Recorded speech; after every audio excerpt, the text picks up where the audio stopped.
Well, good morning, everyone. We are going to call this meeting of the TRPA Governing Board to order. The date is Wednesday, May 22nd, 2024. It is now 10:20 a.m.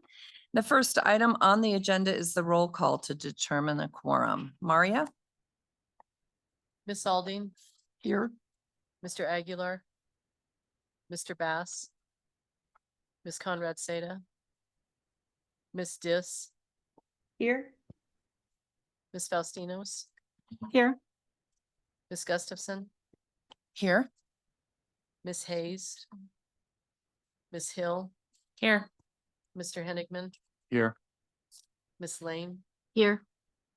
Miss Loomer, Mr. Rice,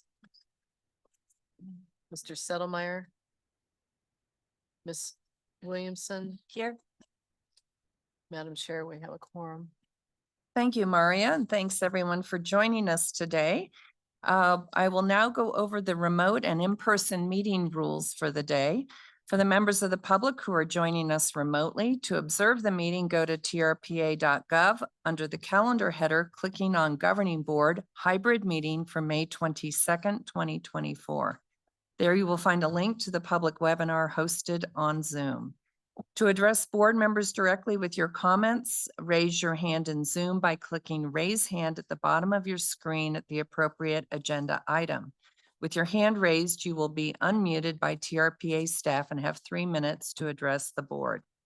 If you've used the dial-in numbers to join us by telephone today, you can dial *9 to raise your hand and be unmuted.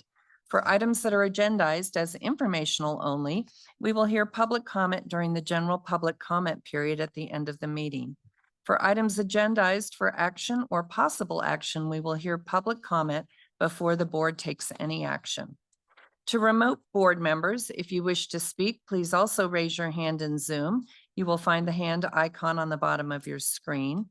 And remote board members may not use the chat box to make any comments or to have sidebar conversations.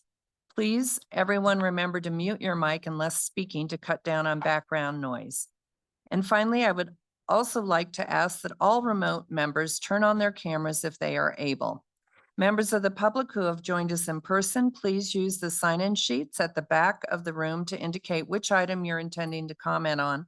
At the appropriate time for public comment on an agenda item, please line up at the podium to speak. Board members who are in person, please raise your hand if you wish to comment and speak clearly into the microphone in front of you. If you are viewing the webinar on a personal computer, please ensure that your microphone and speakers are turned off to prevent audio feedback into the room. So we'll move on now to item 2 on our agenda, the Pledge of Allegiance. And I would like to ask Supervisor Lane if she'll lead us today. Please join me. I pledge allegiance to the flag of the United States of America and to the republic for which it stands, one nation, under God, indivisible, with liberty and justice for all. Thank you. Our next item, item 3, is approval of the agenda. Staff, are there any recommended changes to the agenda today? Thank you, Madam Chair. Julie Reagan, TRPA Executive Director. We did not, but there may be a board member that wishes to weigh in. Madam Chair, we have the legal committee considered an appeal earlier this morning, and the appellant and the applicant are both in the audience. And so I would like to recommend that we take the appeal up immediately after the TMPO business, and then reserve the planning matters for later on the agenda. So that would take item 8, would follow item 6. Okay. Thank you. Madam Chair, Yes. if I may, yes, staff is agreeable to that. We do have a guest speaker, Dr. Monica Arienzo here, but we understand that the appeal would be timely enough for her participation to wait through that. But I would like to let her know she won't be up first up. Okay. So with that, we'd probably need a motion to amend the agenda. Ms. Aldine, would you like to? Yes, Madam Chair, I I move to amend the agenda to consider the appeal, which is item number 8 on the agenda as posted, to follow item number 6 after the TMPO matter. Okay. All those in favor? Any opposed? Okay, thank you. We'll move on now to approval of the minutes, agenda item 4. We have a draft set of minutes from April 24th, 2024, meeting on page 21 of your packets. Does any board member wish to make a change? If not, I will entertain a motion to approve the minutes. They were wonderful. There was just one slight clerical correction that I've shared with Maria. So with that, Madam Chair, I'm prepared to move to make a motion to approve the governing board meeting minutes from April 24th, 2024 as amended. Thank you, Ms. Aldine. All those in favor of approving the minutes? Aye. Anyone object? The motion passes. We'll move then to item 5, TRPA consent calendar. The TRPA consent calendar has 2 items on consent, and both were reviewed by the Operations and Governance Committee. As a reminder to the public, after board discussion on this item, you may raise your hand in person to be called on, or in Zoom to be unmuted by TRPA staff to share your comments. Ms. Lane, could we have a report from the Operations and Governance Committee meeting this morning? Yes, thank you, Madam Chair. As you stated, the Operations and Governance Committee did take up both items 1 and 2, the April financials and release of the air quality interest mitigation funds for the South Tahoe Greenway. And the committee recommends approval of both. Thank you, Ms. Lane. Are there any questions, board members, on those 2 items? Okay, I'm not seeing any, so we'll go to the public for public comment on this item. If any member of the public wishes to address the governing board on this agenda item, please raise your hand now, either in person or by clicking the raise hand button at the bottom of your Zoom screen, or by dialing *9 on your phone. You will be called on and unmuted by a TRPA staff member. First off, are there any members here in the room that would like to address the consent calendar items? Not seeing anyone jump up to the microphone so far. Is there anyone online who's raised their hand? Madam Chair, there are no hands raised to comment. Okay, then I'll close the public comment and ask for a motion to approve the consent calendar. So moved. Okay, thank you very much. Any other discussion? If not, Maria, please call the roll. Mr. Bass, Yes. Ms. Aldine, Yes. Ms. Conrad Seda, Mr. Aguilar, Yes. Ms. Faustinos, Yes. Ms. Dis, Yes. Mr. Henigman, Yes. Ms. Hill, Yes. Ms. Lane, Yes. Mr. Rice, Ms. Loomer, Mr. Settlemeyer, Yes. Ms. Williamson, Yes. Ms. Gustafson. Yes, sorry. Madam Chair, that motion passes. Thank you very much. That brings us to item 6, the TMPO consent calendar. There is one item on consent which wasn't reviewed by any governing board committee. As a reminder to the public, after board discussion, you may raise your hand in person to be called on, or in Zoom to be unmuted by TRPA staff to share your comments. Are there any questions or comments from board members on this consent item? I'm not seeing any in the room. Oh, sorry. Move to adjourn as TRPA and reconvene as TMPO. Sorry, I skipped an item.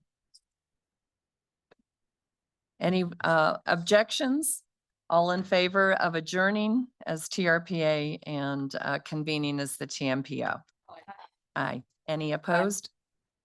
Thank you. So sorry. Do you have any questions then on our consent calendar TMPO? I'm not seeing any board members with questions, comments. Okay. and no hands raised online. So now we'll go to the public on this item. If any member of the public wishes to address the governing board on this agenda item, please raise your hand in person or on Zoom screen. Anyone here in the room on this item? None?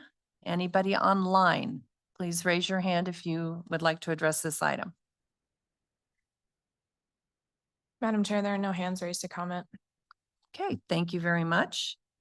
So we'll close the public comment and I look for a motion. Move approval of the TMPO consent calendar. Is there any other discussion on this item? Maria, call the roll, please. Ms. Alding, Yes. Mr. Bass, Yes. Mr. Aguilar, Ms. Conrad Seda, Ms. Dis, Yes. Ms. Faustinos, Yes. Ms. Hill, Yes. Mr. Henigman, Yes.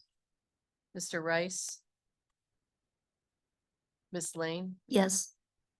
Mr. Settlemeyer, Yes. Ms. Loomer, Ms. Williamson, Yes. Ms. Gustafson. Yes, Madam Chair, that motion passes. thank you very much. And now I'd look for a motion to adjourn as the TMPO and reconvene as TRPA. So moved. All those in favor? Aye. Any opposed? Thank you. So now we'll move on to item 8, which is our appeal today with our changed agenda. And that is the appeal. I'm going to mix up your name. Figone Garage Accessory Dwelling Unit Permit 32 Moana Circle, Placer County, California's assessor parcel number APN 098-191-018, TRPA file number ERSP 2023-0701, appeal file number admin 2024-0005. Information on this item can be found on page 109 of our packets. And as a reminder to the public, after the staff presentation and board discussion, we will hear public comment. So I will turn this over now to Ms. Williamson for a report from the legal committee. Thank you. The legal committee heard this appeal this morning and found unanimously the recommendation to the governing board was to deny the appeal and to affirm staff's report. There was one, I think, important and notable detail that we talked about in legal, which is that the unit that is being discussed here by Ms. Fagoni will be used by staff who work at Chambers Landing or at some of the ski resorts. That's who she's actually rented to for free in the past, and that's her intention to rent in the future. Rent might not even be the right word, but allow to stay. So it just in the furtherance of TRPA's mission to provide and continue to support affordable housing in the basin, that was an important detail in this appeal. I thought that came out at legal, but that was the recommendation to the board. And I think that, you know, any questions or comments as we go through might help to flesh that out too. Thank you very much. So Graham, I'll turn it over to you. Thank you, Madam Chair, members of the board. My name is Graham St. Michel. I'm an attorney here with TRPA. And yes, this morning I presented the staff's recommendation on this matter. I think I'm going to try to keep this really short rather than go through the whole presentation that we saw at legal committee. Kind of echoing what Vice Chair Williamson reported out. I'm just to summarize a little bit more. Let's move forward to the slide with the sketch of the project, please.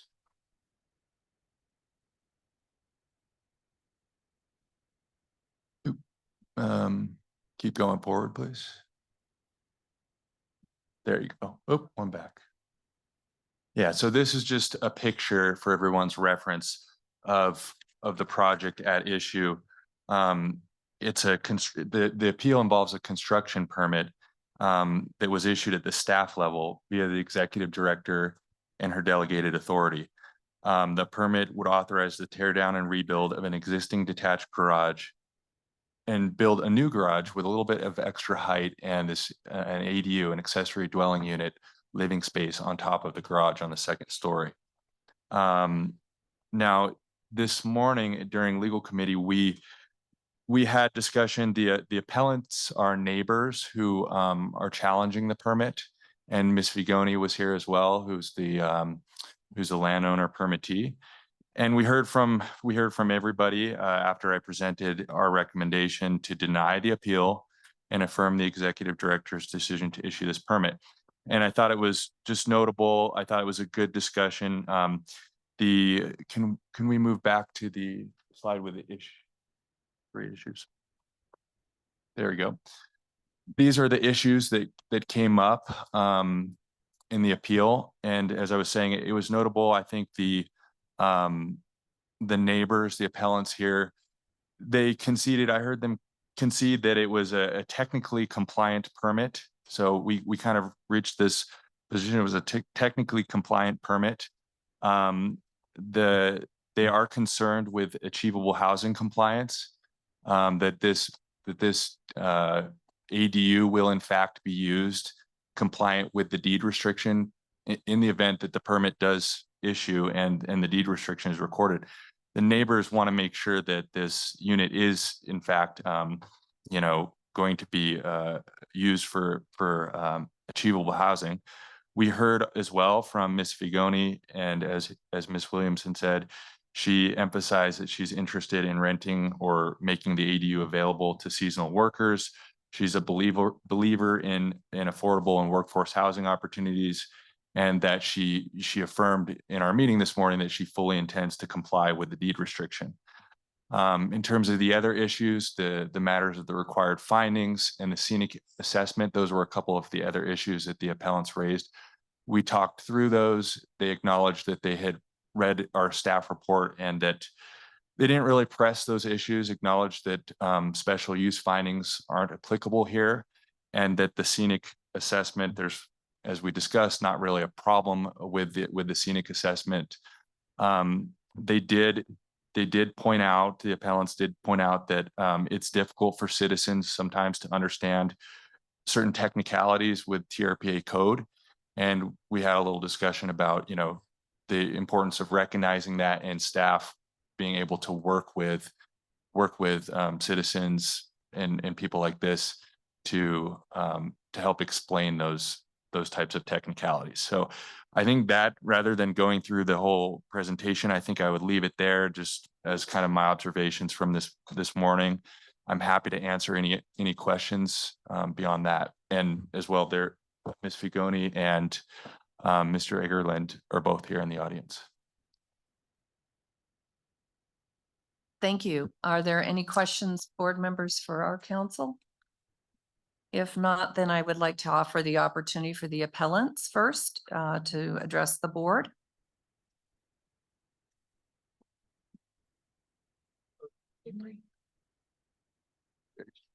Wish to speak. Do you mind going back to that slide that was up there previously with the three issues?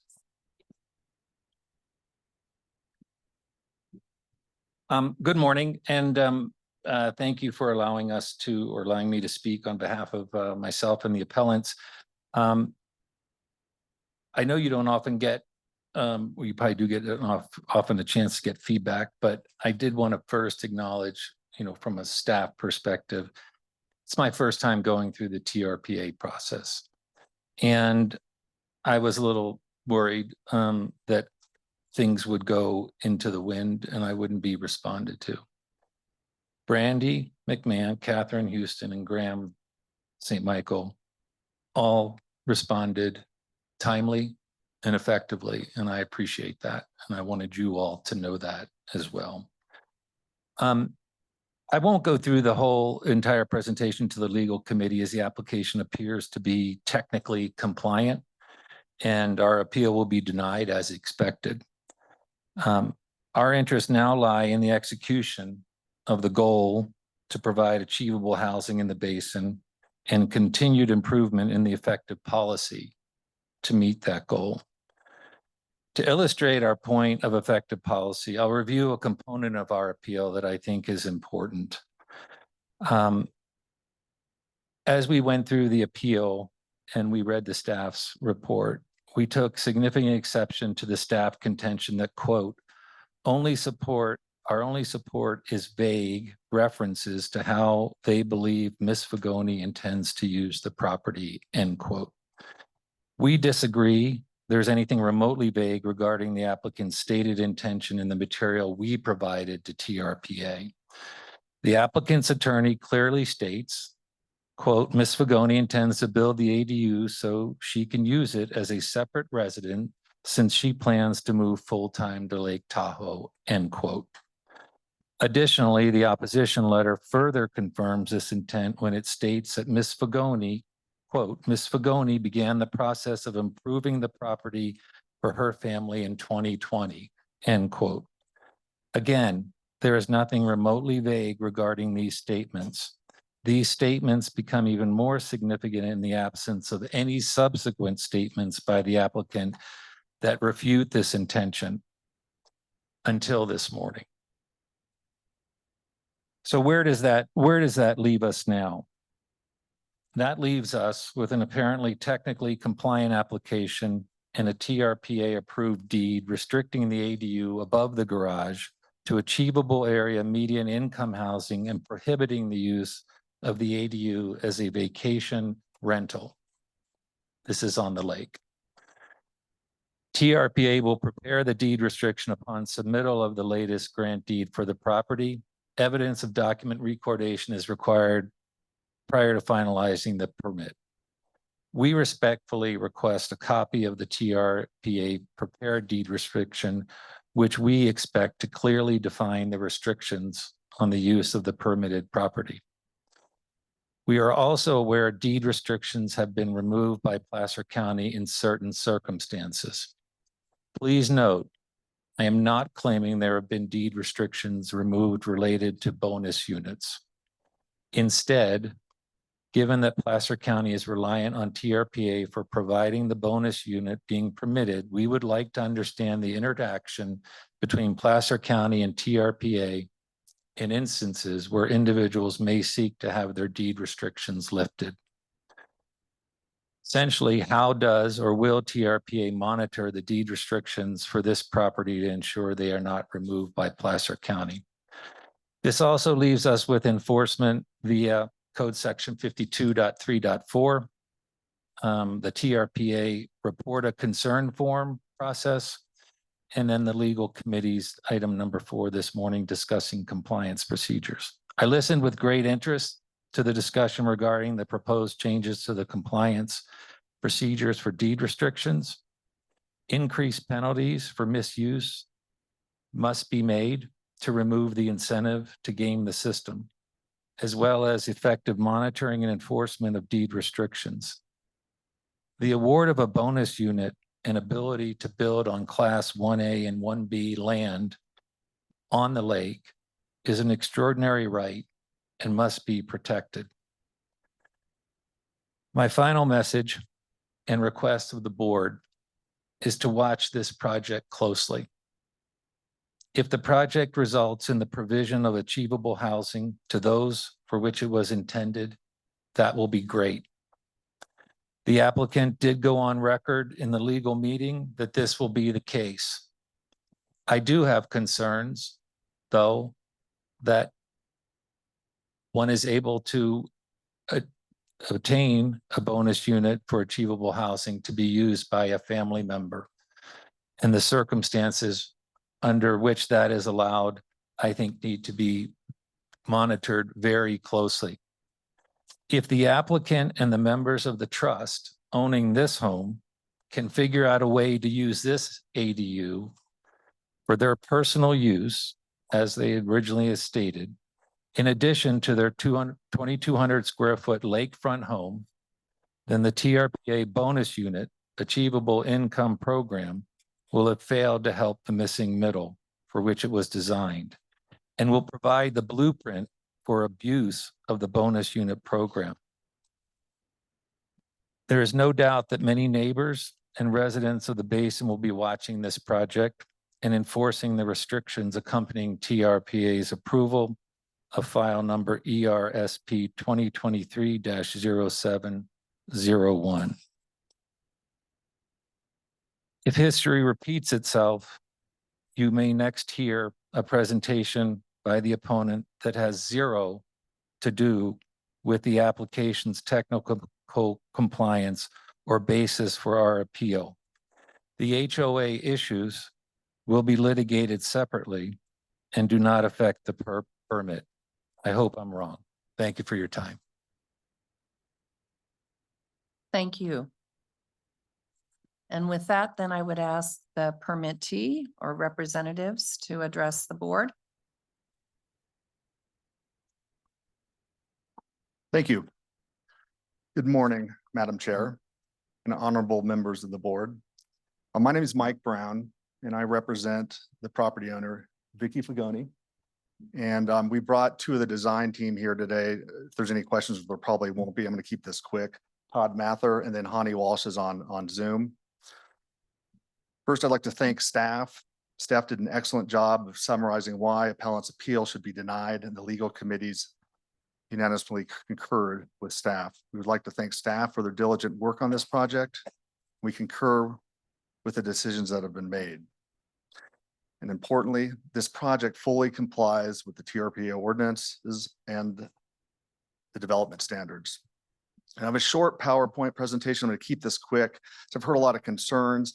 The project originally wasn't an ADU when we were moving it through, attempting to move it through the HOA, and then it was turned into an ADU. And let's be clear, this is about two of the appellants are HOA. One's a board member, one was an architectural review committee. This is a NIMBYism trying to enforce their own, preserve their own views.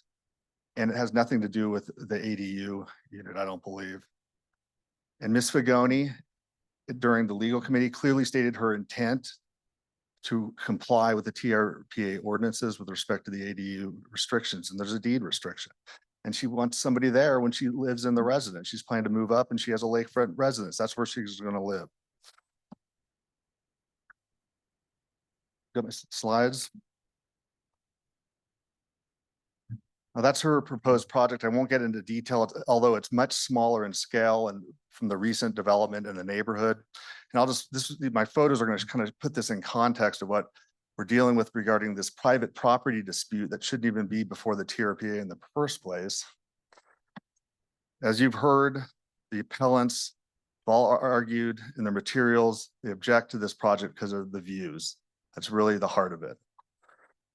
And as TRPA staff have correctly noted, TRPA does not protect private views absent unique circumstances, which aren't present here. This is a private property dispute.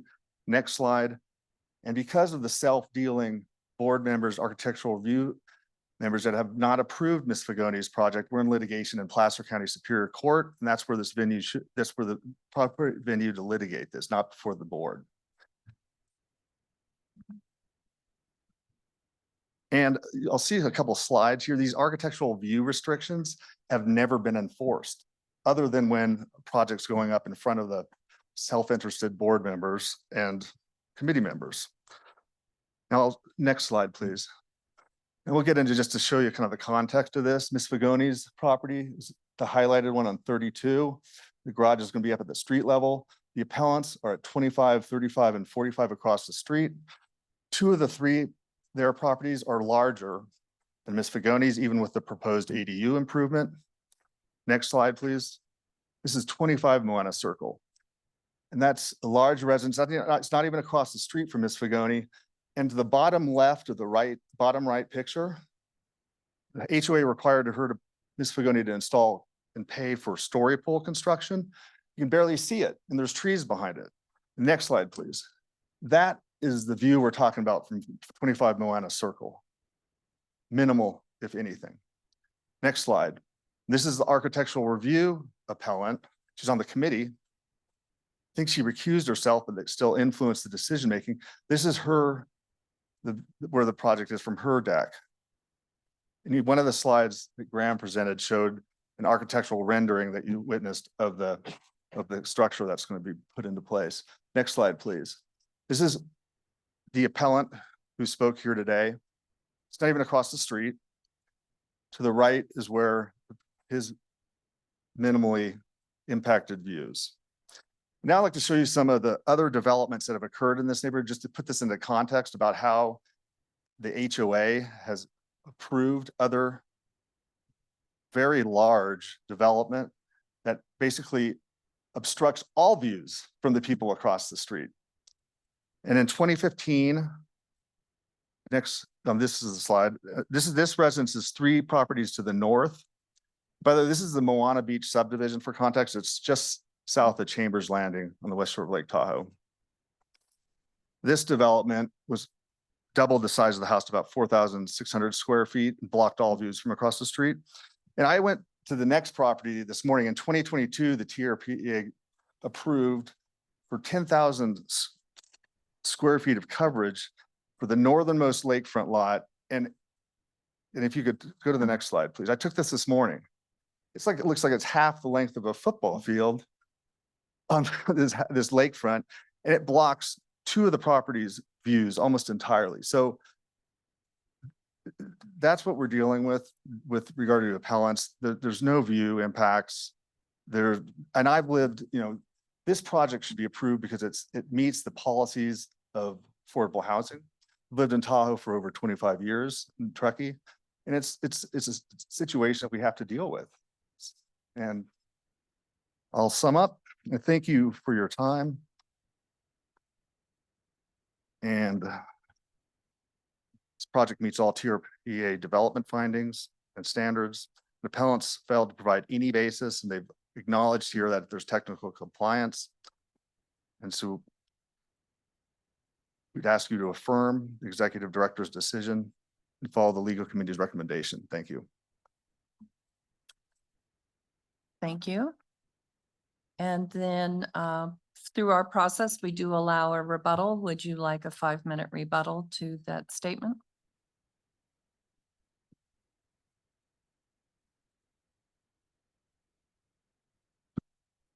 I would just reiterate that the presentation you just saw has nothing to do with the permit that you are approving and nothing to do with our appeal. It has everything to do with an HOA issue that will be litigated separately. And the rest of my comments I stand by.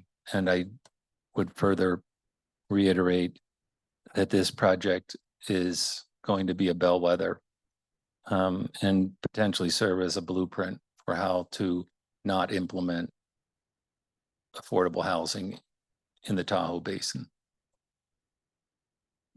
Thank you. With that, I would look to see if any board members have comments or questions. Yes, go ahead, Ms. Lane. Thank you, Madam Chair. I've been immersed in the vacation home rental issues for going on 2 decades now. And one of the issues is the fact that a lot of the neighborhoods that had a proliferation of vacation home rentals had CC&Rs in place, but not HOAs. And it's always been government's opinion that it's the HOAs that have to enforce their own CC&Rs. In this particular case, there is an HOA and there are CC&Rs. So how do we deal with if there's a conflict with TRPA's rules and the HOA's rules? How do we just ignore the HOA and the CC&Rs, and do we only focus on what the TRPA regulations are? Or how do we interact when they're both at play? I'll turn that over to Graham, conveniently ducking the question. And while you duck that, I just want to follow up because my understanding is Placer County does require a deed restriction on ADUs that they cannot be short-term rented, and we do enforce that. So I want to make sure I understand, was it done in this situation? And are we also enforcing on that? Okay, Ms. Gustafson, I'll try to take that first. I'm not aware if Placer County has put any deed restriction, as far as I know, this project is just, we've looked at it from in terms of the TRPA permit. There is a condition in this permit that there be a deed restriction limiting the property to achievable housing and disallowing it from being used as a vacation rental. That's a eligibility requirement for getting the bonus unit. And so that's here. I'm not sure about Placer County. I mean, maybe Brandy knows. She was the permit staff that reviewed this. In terms of Ms. Lane, your question about the conflict or the interplay between HOAs and TRPA. Yeah, I think, TRPA has to go through its permitting analysis. It has to go through its permitting decisions. And as far as I know, and I think it makes sense in my mind that HOAs, they have their own CCNRs. There are burdened properties, landowners that have CCNRs, and the HOA is going to have the opportunity to enforce those against those property owners, and it's their own interpretation and application of how they want to do that. I think, like I said, it makes sense in my mind to keep that TRPA would keep itself out of those types of disputes and let that be the domain of HOAs. So, and as we see, even in this case, sometimes they have their own disputes. We have Ms. Figone's own, attorney that they're raising the fact that they're in litigation with the HOA over its application. I think also relevant in this case is California law that is favoring ADUs and restricts HOA or makes it hard for HOAs to restrict ADUs because there's a California policy favoring ADUs. So again, that's all stuff that TRPA may want to steer clear of and apply its own code of ordinances and things like that in the permitting. Just a follow-up question, may I? I wasn't part of the legal committee's discussion, so I did not hear Ms. Figone's, excuse me if I mispronounced that, what she stated to the committee. But if in fact this is going to be achievable housing, which it sounds like that was the statement that was made to the legal committee, that's really her intention. How do we how do we know if that's how it's really being used, as opposed to just another place for family to land when they visit? Yeah, thank you for that. Correct. It is difficult, and this is something we have to think about when staff are issuing permits. There's the permit decision. Does it meet all of the eligibility for a bonus unit? One of the eligibility requirements being that there needs to be a deed restriction. And when you have the applicant representing to staff and to the agency, look, I'm going to follow the ordinances. I'm going to, record a deed restriction that's perpetual on my property that limits not only my use, but future, owners of my use of this property. And they're representing to us that they're going to follow that. At that point, the permit is, the requirements have been met. You bring up a good point about the fact that there is also an enforcement issue, and that's separate from whether or not the permit is proper. But as we also talked about in legal committee this morning with Karen Fink, we are taking seriously, staff is taking seriously the compliance with deed restrictions, and we're kind of ramping up discussions of how we do that. There are, since 2018, there is a requirement that owners annually report to TRPA of how they use the property. And I think there's also a way for other citizens, other neighbors to file a complaint form that for any kind of violation, and TRPA does audit. So I think it's 100% of complaint forms we audit. We respond to those and look into it. And then I think there's some other percentage that we try to audit. Staff tries to audit, these annual compliance. So there is a process, and that also does very much need to be taken seriously. It's just not what we're talking about in terms of whether the permit was proper. If I could add just one Yeah. thing to Graham's response, which is, for this appeal, you need to basically consider it that while Ms. Fagoni currently says she's gonna rent it or allow people to live there rent-free, that doesn't necessarily mean that's the continued use out in the future. And we had a little bit of discussion about that at the board, at the at the legal committee. So what she has to do, is obligated to do, is comply with the terms of the deed restriction. And there's basically 4 different ways that you can comply with that. Doesn't have to be that renting to workers who are either local or earning below 120% median. So in hearing the appeal, you should assume that she has to comply with one of those provisions, but not necessarily a particular one. But I think it was important to the committee members to hear that her intent, and that she had been renting or allowing people to live in the unit that she, the garage that she already possesses. It's John Hester, Chief Operating Officer. Add a little background to that, just for some of the other board members as well. In 2018, we looked at our compliance process and thought we could make some big improvements. We did. So they have to do an annual compliance form now.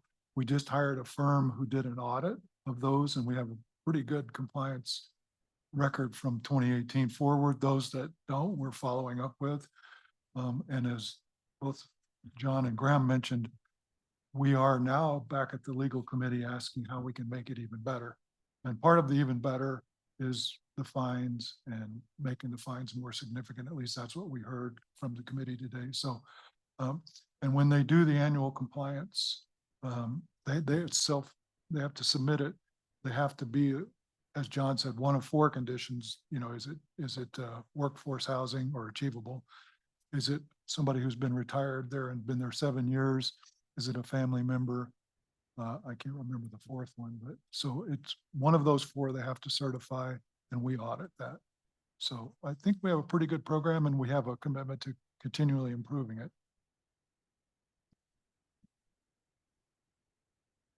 Other questions, comments from board members? Not seeing any. Any online, Jessica?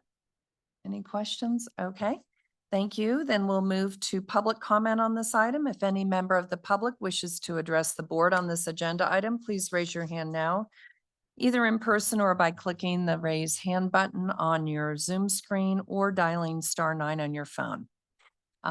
Seeing if there's any members of the public who would like to address this item. Here in the room, I'm not seeing any. Are there any hands raised online?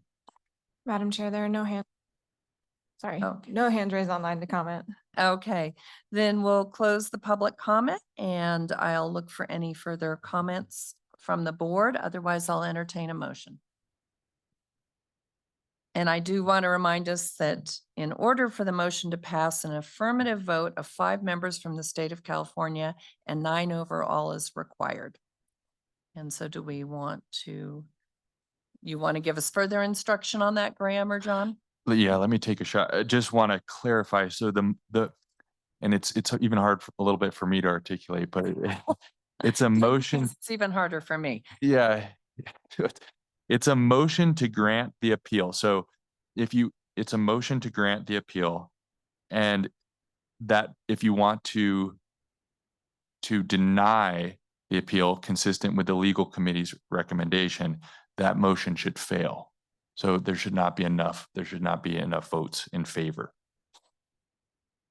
Or even more simply, vote no on the motion if you There you want to uphold the executive director, vote yes if you want to grant the motion. But we need, because of how we count votes and how the voting requirement is considered in the compact, that we need an affirmative motion to approve the appeal, which should fail by voting no. If you want to affirm or grant the appeal, you would vote yes. Madam Chair. Yes, Mr. Settlemeyer. What happens if you don't get a motion? Graham, do you want to handle that one? I mean, I thought about that one. I think if there's, I mean, yeah, I would venture to say if there's no motion, it is a fail. But I think for, you know, if we can get a motion and then do the votes, that's probably best. But if it came to the fact that nobody made a motion, I think it would be a fail. I mean, it would be a denial of the appeal. Okay, so Let me- let's avoid this impasse. Yeah, right? I move to grant the appeal, which motion should fail to affirm the executive director's determination. Thank you, Ms. Aldine. Is there any further discussion by board members? I Yes. have one more follow-up question, Madam Chair. Mhm. Yeah, Mr. Hester, you mentioned the 4 different ways that qualify, and you mentioned a family member. I'm not worried in this particular case, based on what I've been told, that this Ms. Figone has any intention of doing this, so it's not directed towards her. But just because of the vacation home rental ordinance, I'm just worried about letting the cat out and not being able to get it back in the bag. And so my question is, can you elaborate a little bit on what would qualify for somebody getting a bonus unit for an accessory dwelling unit and they be able to house family there? How does that work?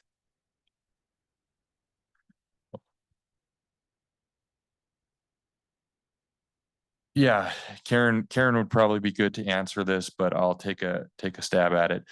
It's really the definition of achievable housing in the code.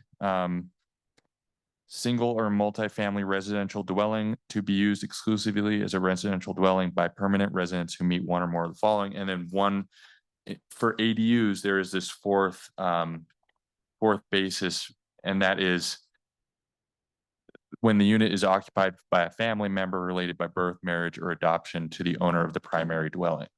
So if that is under the current TRPA code, there is a way there that qualifies for achievable housing. You know, so I think anything else you'd elaborate? No, that's the answer. I thought while you're there, maybe you could tell her the other 3 ways, because I forgot one of them. Sure. The other 3 are the workforce housing. It's a little wordy, so I won't, you know, read the whole thing, but it's that they're, you know, basically workers in the area. Their job is requiring them to be located here. The third is the retired person who's lived in a deed restricted unit in Tahoe in the basin for 7 years or more. And then the very first one, which I think didn't get mentioned, was if you meet the definition of moderate income. So there is that, you know, if the household it's equal or below the area median income, 120% of that, that's the moderate income. So you can qualify that way as well. So if you rented the unit for a season, like let's say the winter season, Mhm. for 5 months, and you had a contract that showed that, and then the remaining 7 months, family members used it occasionally, does that still qualify you? Yeah, I mean, these are really good questions, and these are tough, but you know, certainly the seasonal workers, that would probably be under the workforce requirement, so you'd be in compliant there. When you're letting family members, I mean, so when there's just an intermittent family member coming and going, I think that there's you know, that gets at the question of whether or not that's a permanent resident. So, I mean, certainly if there's family members occupying it consistently the rest of the time, that qualifies because it's under that 4th basis for an ADU. But there is that component, you know, in the code, in the definition, where it talks about it being used by permanent residents. So just like, I think that's where it gets a little bit difficult to apply, is when they're coming and going. And I don't know if John or Karen want to remark on that, but Just very quickly, you can't use a deed restricted ADU as a second home. So if it's being used as a second home, that's inconsistent. So in your hypothetical, it's used as a second home for a portion of the year and housing is another portion. And that we would say is not consistent with the deed restriction. Now, if it's, if it turns out that it's 1 month that the use is used for that, I don't, we probably would still say, hey, you need to make certain, in the self-reporting that you're not using it for that purpose. But that it's clear that you can't use it as for second home purposes. Okay, and thank you, Madam Chair, for being able to probe some of these questions. I think it's dangerous waters if we really don't have, some parameters around it. So thank you for letting me dive into that a No, little bit. you're absolutely right. And I believe that, in our further discussions in legal committee, we're talking about those penalties and fines and refining what we have found throughout regulation of short-term rentals or anything else we do. We're constantly modifying because people find interpretations around the rules. So, we have to be on our toes and continuing to adapt to changing environment, I think so. Okay, so we have a motion to grant the appeal. Reminder that voting to vote no on this is confirming both our executive director as well as our legal committee's determination on this. So Maria, can you call the vote? Ms. Aldine, No. Mr. Bass, No. Mr. Aguilar, No. Ms. Conrad Seda, Ms. Dis, No. Ms. Faustinos, No. Ms. Hill, No. Mr. Henigman, No. Mr. Rice, No. Ms. Lane, No, Mr. Settlemeyer, No. Ms. Loomer, No. Ms. Williamson, No. Ms. Gustafson. No. Madam Chair, the motion fails. Thank you very much. Yes. go ahead. So I don't have the TRP code 90.2 in front of me, but I know that in our jurisdiction, ADUs became an issue years ago when I was on the board. And they were, an exception was made for people who are related, but who need care. Like an elderly person, a mother-in-law quarters, right? Or somebody who needs medical attention and needs to be close to family. And so I'm assuming that TRPA code 90.2 does not relate to the awarding of a bonus unit. I mean, you can have an ADU, right? If you're in a single family zoning district without receiving any sort of dispensation from TRPA with respect to applying for a bonus unit, right? Correct. So I think there is some need to kind of refine the language because to meet the intent, at least my intent, was to make these things, bonus units available for ADUs if there is a proven need. And just because a person wants to move to Lake Tahoe and live in a smaller home is not, in my estimation, a proven need. So just for future consideration. Thank you. Thank you, Ms. Aldine. Thank you for your time today. Appreciate hearing from both sides on this matter. And we'll now move on. We'll go now back to item 7 on our agenda, which is our planning matters. And the first item is 7A, resolution in support of the Lake Tahoe Wildfire Awareness Campaign, May through October of 2024. Information on this item can be found on page 99. And as a reminder to the public, after staff presentation and board discussion, we will hear public comment. Good morning, Madam Chair, members of the Governing Board. I'm Jeff Cowan. I'm the Public Information Officer with the Tahoe Regional Planning Agency, and I have the distinct pleasure of presenting this resolution to you this morning for your consideration.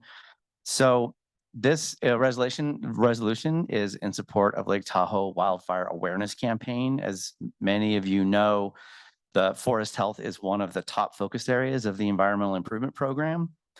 Fire suppression, logging, practices and a lack of active forest management for more than a century in the Tahoe Basin has led to a lack of diversity and tree species and age structure in our forests. You know, in the aftermath of the Angora fire, the Caldor fire, and record-setting drought and fire seasons and heat, catastrophic wildfire threat looms very large over Lake Tahoe as it does over much of the American West. So, you know, TRPA is a founding member of an active partner on the Tahoe Fire and Fuels team, which includes all local fire protection districts, both states, the USDA Forest Service, local governments at Lake Tahoe. Together under the banner of the EIP, partners have worked collaboratively to treat more than 72,000 acres of forest for hazardous fuel reduction in the basin since the Angora wildfire of 2007, and more than 94,000 acres in total since 1997. So these fuel reduction projects, they protect communities, they provide many environmental benefits that include making our forests healthier and more resilient. They provide clean drinking water and a lot of great wildlife habitat. So while the agencies that comprise the Tahoe Fire and Fuels team are making great strides in forest health, there is another part that also plays a key role in protecting our communities from wildfire, and that is the community itself. Fire prevention is everyone's responsibility, and all must recognize their role in preventing human-caused wildfires by following fire restrictions. Now, I'm here before you today to also ask that you adopt a resolution in support of Get Defensive, the Lake Tahoe Wildfire Awareness Campaign that runs from May through October of this year. This educational campaign, thank you for bringing that up, Tracy. The educational campaign is a reprise of the award-winning 2009, 2010 campaign that current Executive Director Julie Reagan was instrumental in bringing forward, featuring fire personnel and homeowners together and just giving everyone a great reminder that the best offense is a strong defense, and to be proactive when it comes to maintaining a home that has proper defensible space and home hardening. In fact, the photo shoot for this year actually took place right here in our Marlette room, just right down the street, just right down the hallway. So thank you very much for your time, and I encourage you all to support the resolution. Thank you very much, Jeff. Are there any comments or questions by board members? Yes, Director Settlemyre. Thank you for the presentation. I think one of the things that needs to be made aware also is we've had 2 wet years in a row. And when we were giving the governor a fire briefing the other day in Nevada, that sets us up for record, unfortunately, wildfire conditions. We have not seen since '85. So I'm very supportive of this resolution and would like to make a motion to support it. Okay. Madam Chair, Yes. Douglas County recently did a similar resolution. We had both East Fork Fire as well as Tahoe Douglas Fire in the room as we presented the proclamation. And I highly recommend that we go with this proclamation or resolution because it is just so imperative that every homeowner, every property owner, every renter, every guest be very aware of the fire danger here in the basin. Thank you. Thank you, Mr. Rice. Any other board member comments? Yes, Ms. Loomer. I'll just add quickly that I think a lot of us saw in the Caldor fire that had we not taken steps to create defensible space around our homes, especially those of us in Christmas Valley, our homes wouldn't be there. And so I think we got lucky with the winds. There was like a number of factors, but it was also, you know, hearing from the firefighters on the ground there, it was critical that we had the defensible space that we did. So I would just like to nod to my counterpart, Supervisor Lane, because she was a critical partner in all that. Thank you. Thank you, Ms. Loomer.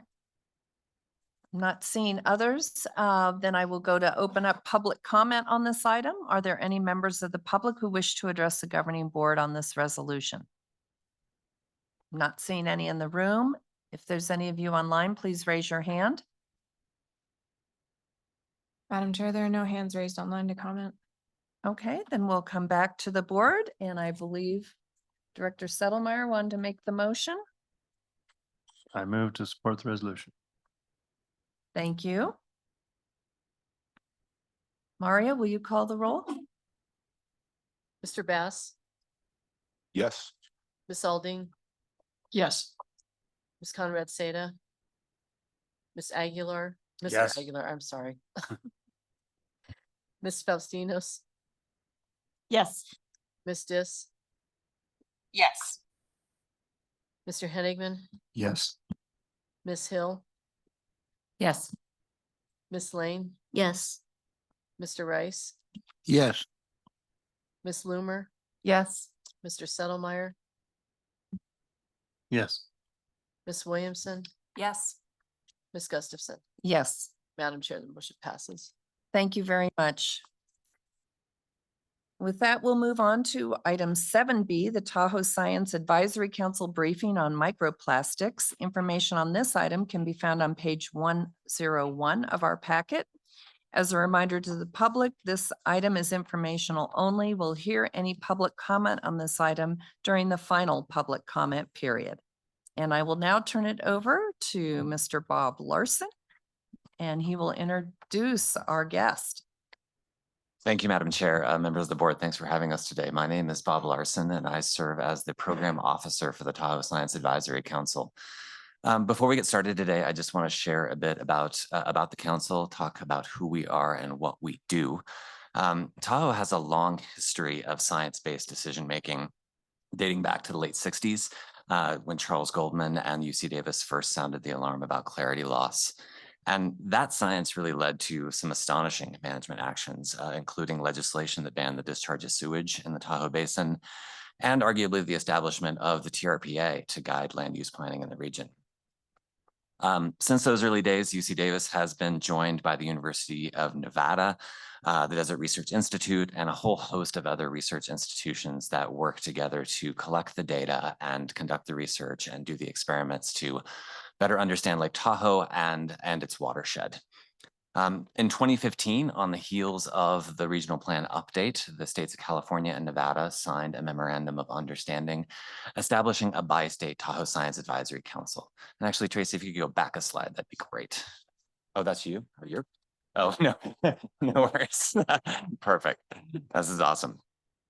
So the purpose of the council is what I want to share with this slide here is the purpose is to provide coordinated collaborative science advice to resource managers. So our focus is really on providing science to inform management decision, which makes our organization somewhat unique.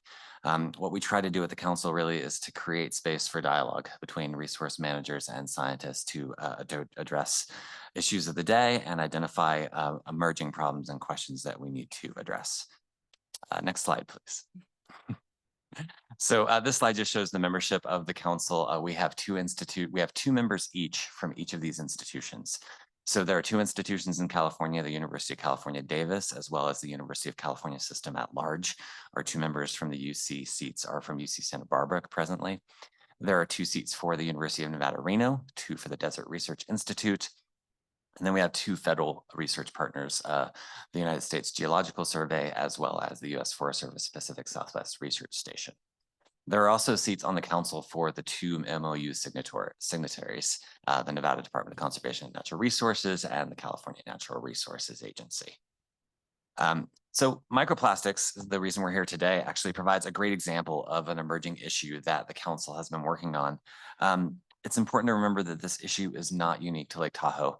Given that the presence of microplastics have been identified in wilderness water bodies without any development, it's no surprise, honestly, that researchers found them in Lake Tahoe. Fortunately for us, one of the region's microplastics experts is also a member of our council. So Dr. Monica Arienzo is here with us today to tell you more about microplastics and share what the council's been up to.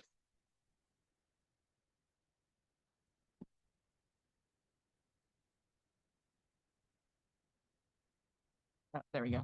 That worked. Thank you. Just pressing the wrong button. Excellent. Thank you, Madam Chair, and thank you, members of the board, for giving me the opportunity to talk a little bit today about the work we've been doing studying plastic pollution in the Tahoe Basin. And I'm based at the Desert Research Institute in Reno, and serve as a member of the Tahoe Science Advisory Council. And today I'll be talking a little bit about the work we've been doing to study this pollutant, and then also the work I do as part of the council. Next slide. So I thought I'd start with an introduction and telling you a little bit about me. I moved to Reno 10 years ago from Miami, Florida, where I finished my PhD, and been growing my group ever since. So at DRI, I lead the microplastics and environmental chemistry group. And my group is really interested in understanding human impacts to the environment. And to do that, we use chemistry. You can see we've assembled a team of experts from people with advanced degrees, master's level, PhD level. And then we also have a team of graduate students who get their degree through the University of Nevada, Reno. And we also have a lot of undergraduates or recent graduates that we also have part of our team. And this is really important, as I'll be highlighting today, that there's a lot of work that goes into studying microplastics and plastics pollution. And so we've assembled this really large team to do this. Next slide. Okay, so I'm going to start with kind of a introduction to plastic and plastic pollution and microplastics. So I'll be going through some definitions just to help make sure that we're all talking about the same thing. So the first definition is on plastics.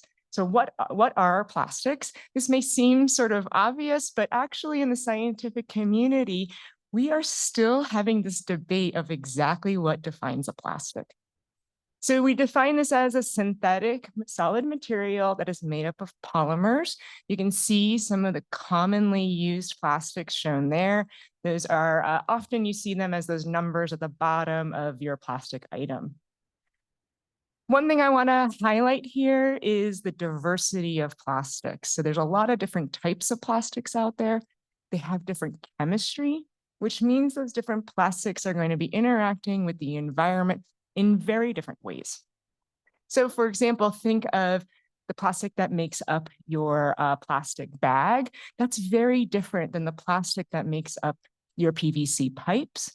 It's very different from the plastics that make up the rubber in your car tires, for example, right? So all of those are different plastic types with different chemistry and different ways they're going to interact in the environment. Next slide.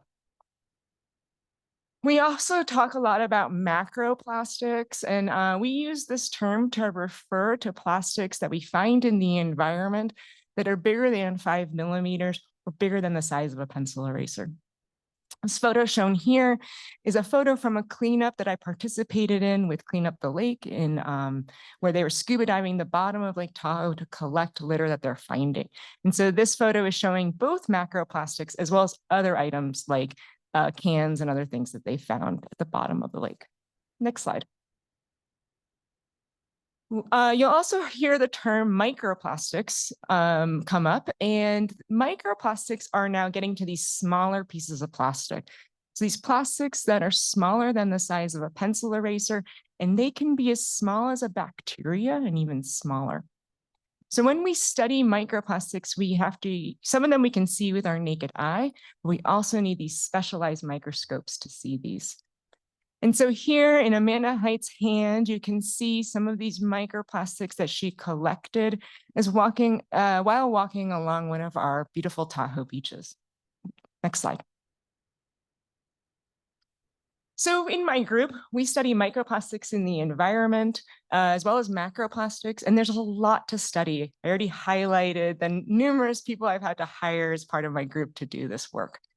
We have this very large variation in size from things that we can see with the naked eye to particles that we need specialized microscopes to see. And this is important that we know the size of the particles we're studying, because size can influence how these particles move in the environment and potentially the impacts they may have. Next slide. We also study the shape and the color, because again, shape may actually be really important for thinking again of how these particles move in the environment and their potential health effects. Next slide. And then coming back again to the chemistry. So there's a lot of variation in the chemistry of plastics. And so we always make sure we study also what are those tiny pieces of plastics, what are they made of, what's their chemistry. And part of why this is important is because all of these factors taken together can really impact how these particles move in our environment. So some plastics are going to be floating in water and some are going to be sinking in water. And that's really important that we keep in mind as we study this and as we begin to think about how we are going to reduce plastic inputs into the environment. Next slide. Yep. And so all of these factors are important. Okay, so why are we interested in studying plastics? For my group, we are really interested in studying plastics, where they are in the environment, where they are going, so we can better understand what the potential impacts are. We are really interested in looking at how these plastics may break down to form smaller and smaller pieces of plastic. And also we want to study these to understand how they may absorb other chemicals or release them into the environment. And then, of course, we are concerned about how if these plastics can be potentially consumed by animals or interacting with our animals in other ways. Next slide. So in my group, we primarily focus on 3 different ways to study microplastics. We study microplastics in our waterways and our surface water. We've done this work both here locally in Tahoe and in the Truckee River in Reno, where I live. But we also have done this actually internationally as well. We also study microplastics in our Sierra Nevada snow because all of our water starts as snow, right? And so we are really interested in looking at microplastics in snow. And then lastly, collaborating with our various nonprofits in the region, including the League to Save Lake Tahoe, we've also engaged citizen scientists in studying microplastics as a way to help engage the public in our research and better lead to education of members of the public. Next slide. Okay, so how do we think about microplastics moving through our watershed? So we know microplastics can be found in our air and they can then enter into our snowpack and our waterways through atmospheric deposition. As the snow melts, those microplastics can then be transported to other parts of our watershed through runoff. Our tires, as we drive around in our watershed, can shed microplastic particles. We also know that in our homes, we can be emitting microplastics through washing and drying of microplastics. We do often think in the world of microplastics of the importance of wastewater as a source of microplastics, but we're really lucky because here in Tahoe, that's not a source because we export all of our wastewater out of the basin. Stormwater may be another way in which we are moving microplastics to the lake. And then we can also have the breakdown of larger pieces of plastic into smaller and smaller pieces of plastic. Once those plastics enter into the lake, we can then have plastics that accumulate in our sediments. They can also be ingested by organisms. And so this is just to highlight sort of the complexity, again, of studying this pollutant and as far as thinking about what we do about this pollutant. Next slide. Oh, yes, and this is to remind me that plastics then can be exported out of the lake into downstream communities like where I live in Reno, or even further downstream to Pyramid Lake, where we have the Pyramid Lake Paiute tribe. Next slide. Okay, so now I'm going to transition to talking about the work we've been doing on the Tahoe Science Advisory Council to help to begin to look at ways to address this issue in Lake Tahoe. And so our goal with the council was to bring together scientists, managers, and stakeholders to understand what is known, what is unknown, and what we should be prioritizing in the future when it comes to the issue of plastics at Lake Tahoe. Next slide. And so we decided to take this approach of bringing together stakeholders because there's very limited research on microplastics.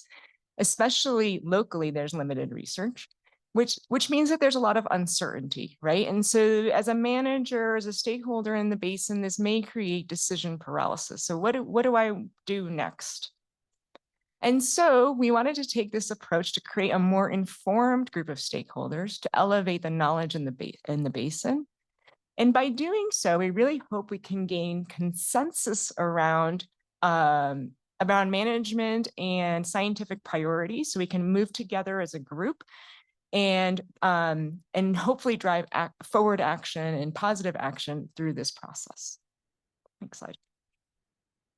Okay, so the first thing we did was we developed a white paper as a group, and this white paper outlines our current research knowledge. So what do we know, both peer reviewed and otherwise, especially what's been done in the basin, so summarizing that work. We also have summarized the existing monitoring efforts that are ongoing, both within the basin and being led by our state agencies, such as the work being led by the California Water Board.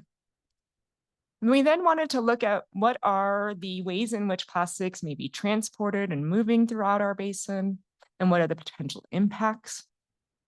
We also then prioritized sources of microplastics and looked at the control methods or what can be done.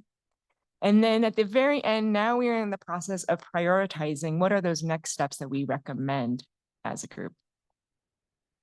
So some of the sources which we have identified as a group are things like clothes dryers, right? So every time you dry your clothes, that hot air gets emitted from your dryer, and it generally exits your home with little to no sort of mitigation, right? Once it passes that first lint screen in your dryer.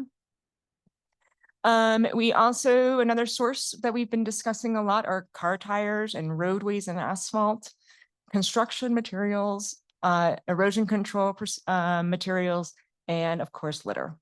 Next slide. And so in kind of bringing together this work, we've been discussing what are the options to control this. And of course, we always have local solutions, things like reducing plastic consumption, and of course, controlling litter by making trash receptacles more readily available, and encouraging litter cleanups. But of course, the actions we take locally are in this framework of what's going on at the state, regional, and global level, right? So at the state level, we have a lot of work being done in the state of California to be looking at microplastics, understanding their presence and their potential health effects. So it's really important we keep that framework in mind. Within the US EPA, there has been work on developing a draft national strategy to reduce plastic consumption and plastic litter. And then globally, there is the UN resolution to globally start to discuss a treaty on plastic pollution. And so it's really important we bear in mind, right, that we are operating in this very complex ecosystem where what we do locally also is in this framework of what's happening at these various other levels as well.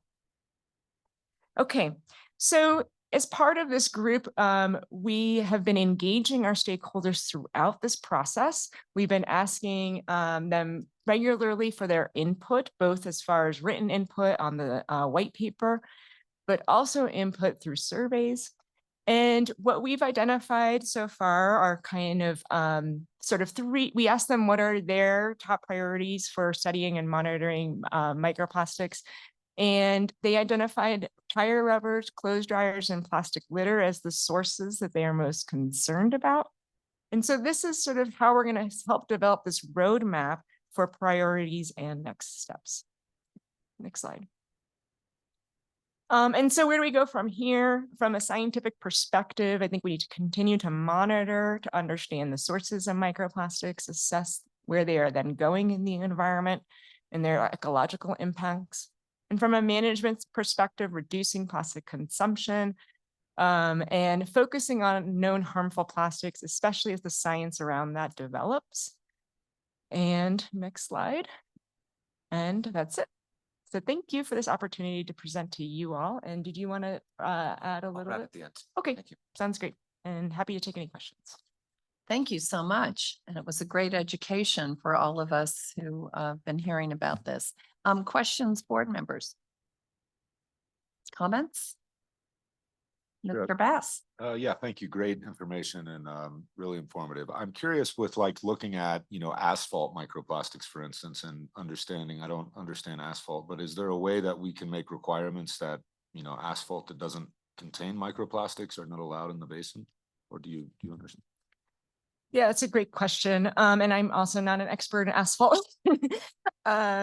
But I think there is a lot of concern, especially with tires, as tires are wearing the asphalt, that then you would end up both with tire wear and with asphalt wear as well. But yeah, I do think that there is probably a lot of research being done to assess better ways to design asphalt. So I think that's a great question. A little bit out of my area of expertise, to be honest.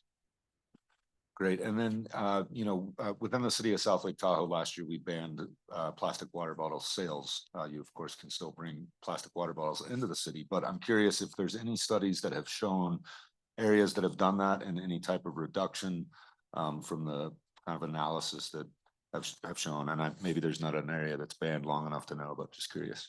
Yeah, great question. So there is data out there that shows when you ban something, it's not then being as consumed as often, right? That makes sense. It's harder to get that item. As far as looking at then trends of escape into the environment of that item, I think that's a great area of research where we can definitely continue to do research in that area. I mean, it makes sense. If you have less litter, you would expect to see less breakdown of that into smaller pieces of plastic. But we have to always bear in mind the ecosystem in which we're operating in, where there are a lot of sources of plastics, unfortunately, and microplastics. And so, of course, bans are always great, and I'd always encourage it. But we also have to remember that there are just so many sources of plastics in the environment. And there's, I guess, last question. So would you recommend, for instance, that, within the basin, the TRPA could take a role to, ban the sale of plastic water bottles, would possibly help your research in showing the effect of the microplastics in the lake from such policy? So I am a state employee, so I actually cannot comment on policy. But continued monitoring would always be a recommendation that I would make following anything like that. And see if my colleague wants to. Yeah, I'll just say it's a great question and definitely appreciate the concern. I think the issue from a science perspective right now is there's not enough information to justify or otherwise support policy. So I think, as Monica said, I think from a science perspective, our goal and objective right now is to gather the data. The question you asked is the perfect one, right? Like, is there a relationship between either a reduction in plastic litter or a reduction in microplastics that we can show relates to these things? That said, plastic reduction is a good thing. So there's no harm in reducing plastics, and we definitely should encourage it. But I think for a body like you to consider a policy perspective like that, we want, it's at your discretion in terms of how much information, how much science you want to have behind you to make that decision. Great, thank you. Vince? Yeah, thank you. Great presentation. We've been getting a lot of public comment on this, and I think all of us are concerned about it, as are most people, to find out what they're eating, breathing, and drinking into their bodies. But it sounds like, and I think you just confirmed that the science isn't really ready to make decisions quite yet, or are there some things that are well understood, some low-hanging fruit, where we could make some changes and begin? Because it seems like from that list of different sources that a lot of policy interventions may be needed someday once we understand the science. Is there anything that's kind of baked right now? So I'll just thank you, Bob Larson, again for the record. I appreciate the question. I think, is there ever enough science to make policy, right? And I've learned this acutely in my position, right, as an interface between managers and scientists, in that scientists and both science and policymakers, scientists and policymakers operate at different levels of certainty. And so I don't know that, as I think Monica did a really good job today of highlighting the fact that this area of science is new. There's a lot of uncertainty at this time.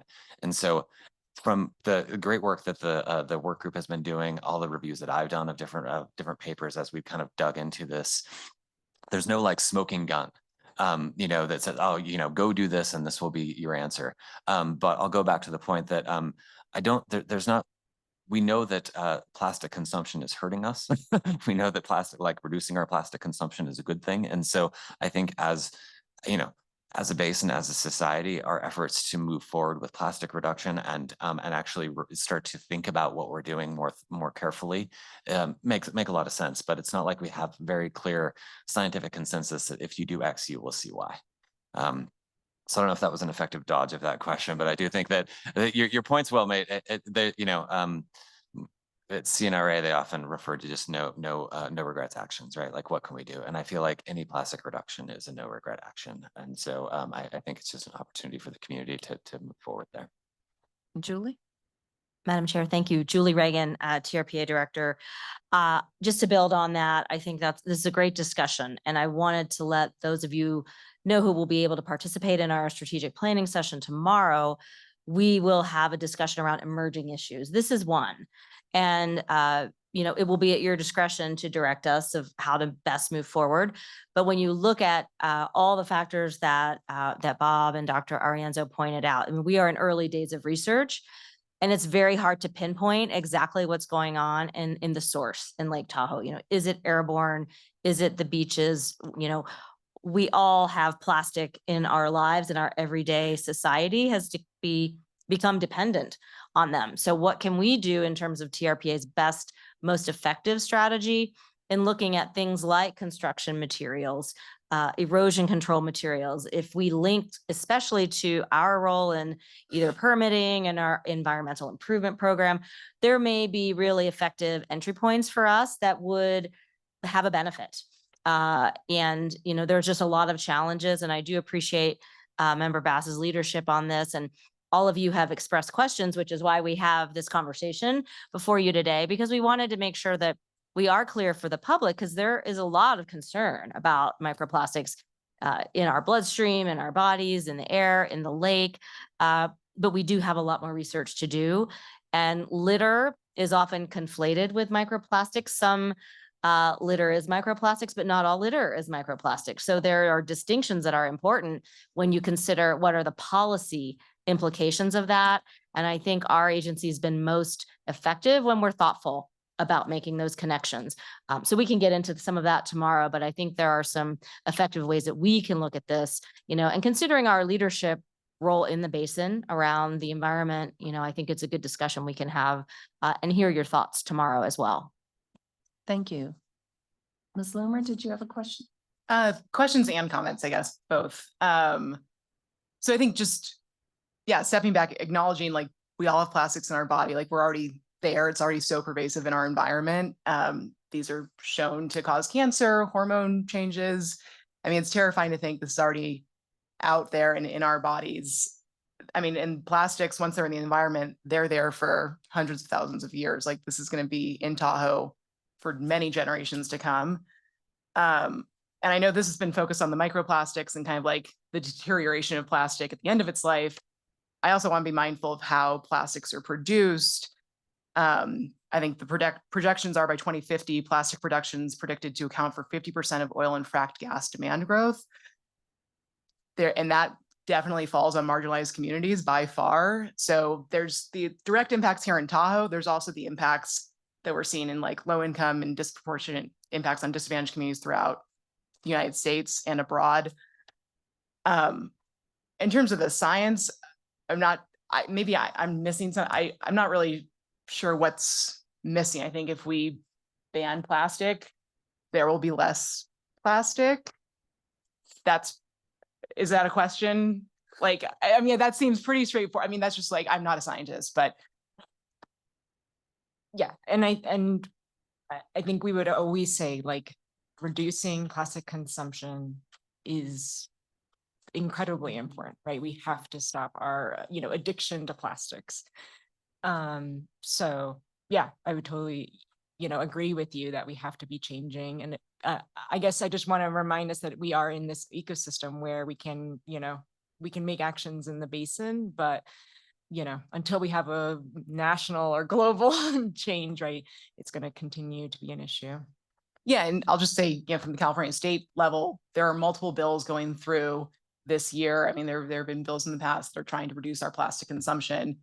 One is directed at state agencies and how state agencies are consuming plastic. So to your point about no regrets, I think this is exactly that. There would be no regret, at least on my end, from trying to do everything we can to reduce the plastics in the basin, obviously for the benefit of Tahoe, but also for the benefit of the communities that are bordering plastic production facilities. So thank you. Thank you. Ms. Aldean. So I'm assuming that part of your research includes how quickly different types of plastics degrade, right? And make their way into the ecosystem. Because I mean, there are a lot of conundrums here. I mean, for example, EVs are about 35% heavier than gas fueled vehicles. That means the tires are going to wear more quickly and contribute potentially more contaminants in the environment. I mean, it's a little like the discussion we had years ago about piers. A lot of people hate piers for a variety of reasons, but one of the explanations for reducing the number of piers was they're injurious to fish. Well, all I can tell you is when I was a kid, that's exactly where I sat. I sat on the end of the dock, put my line in the water, and that's where the fish were because they were using it as a harbor, a safe refuge. So we do things too quickly. I understand there's concern about it, but as Alex pointed out, they've been with us for a long time. They're probably already in our systems. I think that you can tend to invalidate your conclusions if you rush to a conclusion and if you don't have adequate data to support your conclusion. But it seems to me that we should be concentrating on the plastics that erode more quickly and find their way into the system rather than those that are a little bit more durable, like PVC. PVC is a tough material and we have lots of pipes in the ground. And we got away from using metal because metal degrades too, and it adds, it finds its way into the environment. So I think caution is good. And I appreciate the very thoughtful approach you're taking to it. And the question of whether or not to ban plastics lake-wide, is a jurisdictional one. I mean, TRPA, tends to like to defer to local governments to implement those sorts of, local edicts. But anyway, a topic for another day. Great. Yes, Ms. Lang. Thank you, Madam Chair. I just kind of want to pick up right there because I think it's extraordinary what the city of South Lake Tahoe did in banning the single-use water bottles in particular. And it makes me remember that years ago when we banned plastic bags, they got around, unfortunately, we put in our ordinance that it could be no thicker than, and we put a number in. So they just made them thicker than that.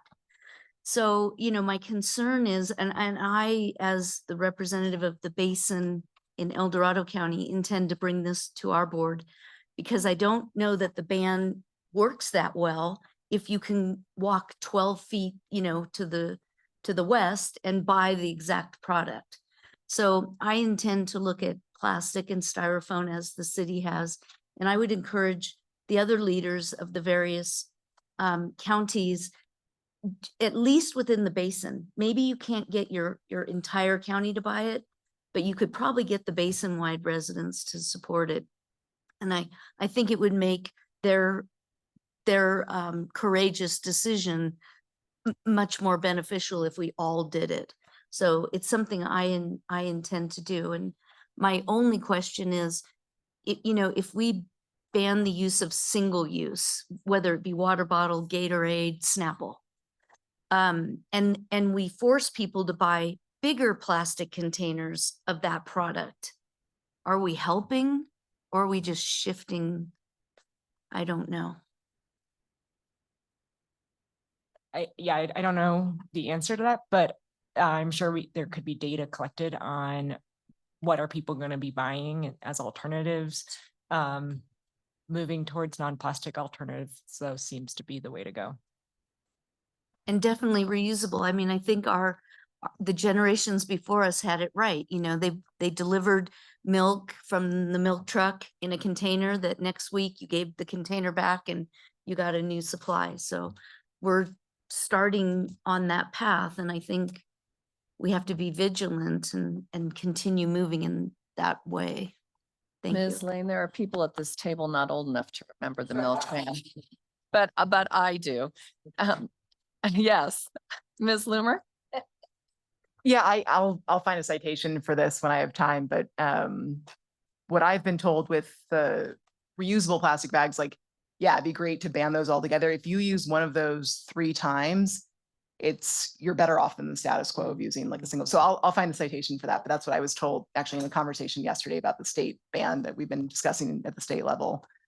So yeah, I think a step in the right direction, but yeah, totally hear you. I think the larger we can go and the harder it is for folks to access plastic, the better. And yeah, I mean, there's the 3 R's. Reducing is the first one. And so I think that's, yeah, the best thing we can do is just not using it in the first place. Great.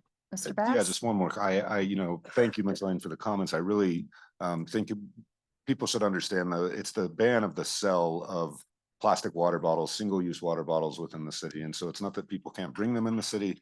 And over a gallon, you could still buy a plastic water bottle for different uses. But I also think that this is a concern of the lake. It is a region-wide, basin-wide regional issue that has to deal with the lake clarity and all sorts of things that I do think go beyond the local jurisdiction. And we do take action to protect Tahoe at a regional level. So I think it is something that we should consider beyond just the local jurisdictions. Thank you. Not seeing other questions. I had a couple. On your stakeholder priorities, did they arrive at those based on any data you have already collected, or was it just their interest? Great question. So yes, we use data currently available. So essentially the way we structured this group was we held monthly meetings and kind of divided those meetings into 2 halves. The first half was education. So we would invite speakers who have been doing research in the basin or at the state level to present to the stakeholder group. And then that helped to inform basically the recommendations. Great. So I assume so, but I thought, well, maybe they just said, I want to work on asphalt issues. I don't know. The other thing is atmospheric deposition. Is there research going on about how far it can travel? And you're nodding yes. The question about atmospheric deposition is a really good question. It's very complex. As far as how far microplastics can travel in the air, I think is still an area of research that's being worked on. The reason is because coming back to that complexity issue, when we think of the variation in size, in density, in shape, those properties all alter how plastics would move in the air. And so we have to build, beyond my area of expertise, but these mathematical models essentially that can predict that. And those are typically based on, laboratory studies of like dropping particles and looking how they fall in air and so on. So it's definitely, I think, an area of research where a lot of people are working on, and I think we're going to continue to see growth in that area. And hopefully we can better understand, where are these particles coming from? How long are they in the air for? And then what are the sources as well? Great. And then sorry, if I could just add on the atmospheric front. And Monica can correct me here, but she mentioned the size and the shape of plastics. And what we see in Lake Tahoe is many of the, some majority of the plastics that we see, the microplastics we see are fibrous. So we know they are potentially of that coming from those dryers or coming from some kind of fiber. From an atmospheric deposition standpoint, going back to your original question, and the reason I chimed in on this from the Tahoe TMDL took this up as well, right? There was a lot of discussion back then about the particles and whether or not particles were coming from the Gobi Desert or we were getting particles from Sacramento. The Lake Tahoe atmospheric deposition study did a pretty detailed look at atmospheric deposition, focused on particles, but I think it probably applies here in that what they found is that the particles that were reaching the lake are in basin sources. That if the winds are blowing hard enough to bring us something from the Gobi Desert, it's going to keep going and go to our friends in Nevada.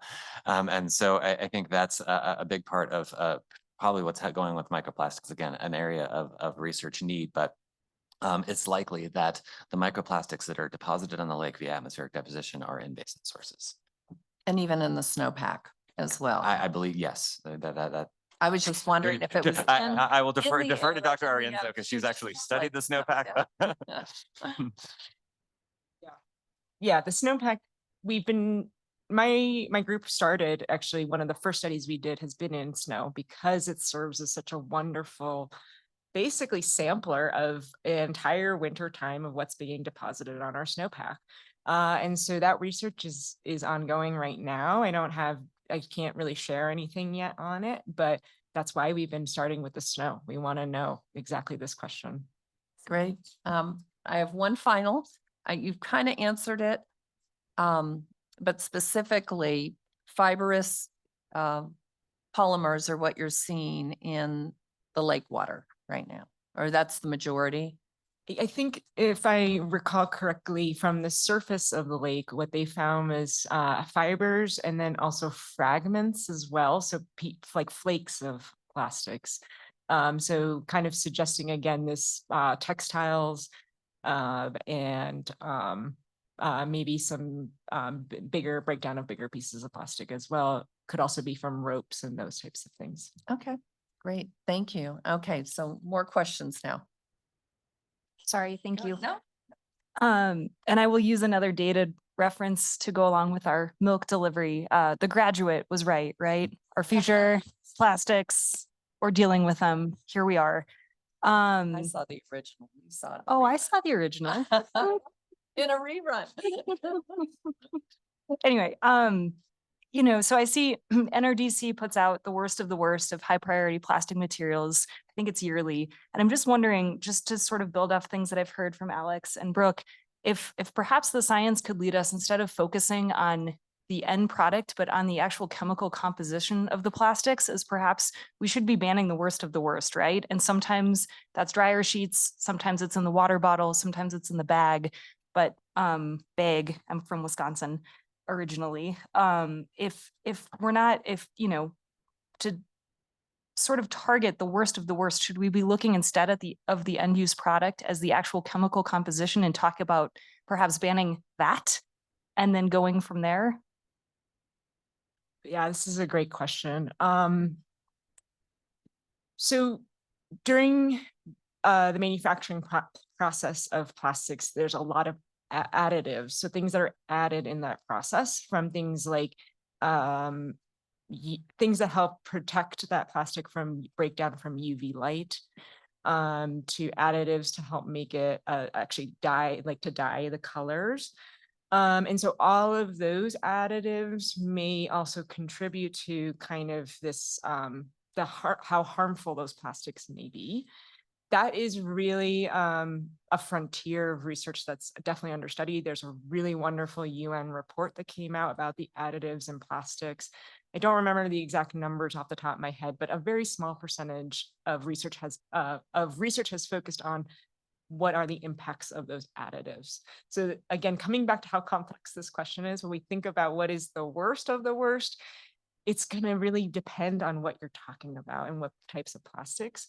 I do want to highlight one of the things that we've discussed as part of the stakeholder group is work that's been done looking at tire wear.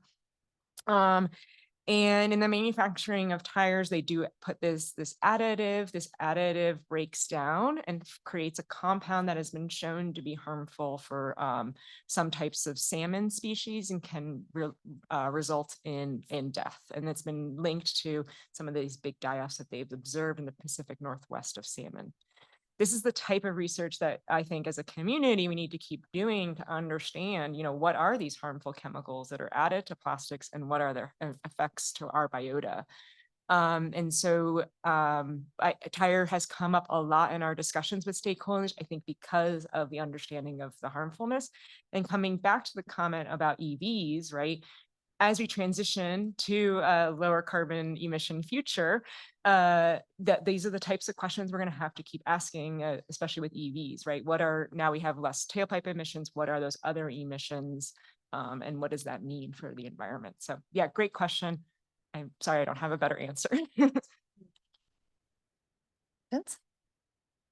I guess when I was making my comment, what was kind of behind it, to take an action to ban something, we'd have to know kind of what the scale is, you know, to ban something for a tiny improvement that would have a great cost is not really a great policy decision. And I was thinking about it from like construction materials. You know, we're trying to create affordable housing, and a lot of construction materials are plastic. They're cheaper, they're better, and we don't, banning them in the basin doesn't have the ability to move the market to come up with new.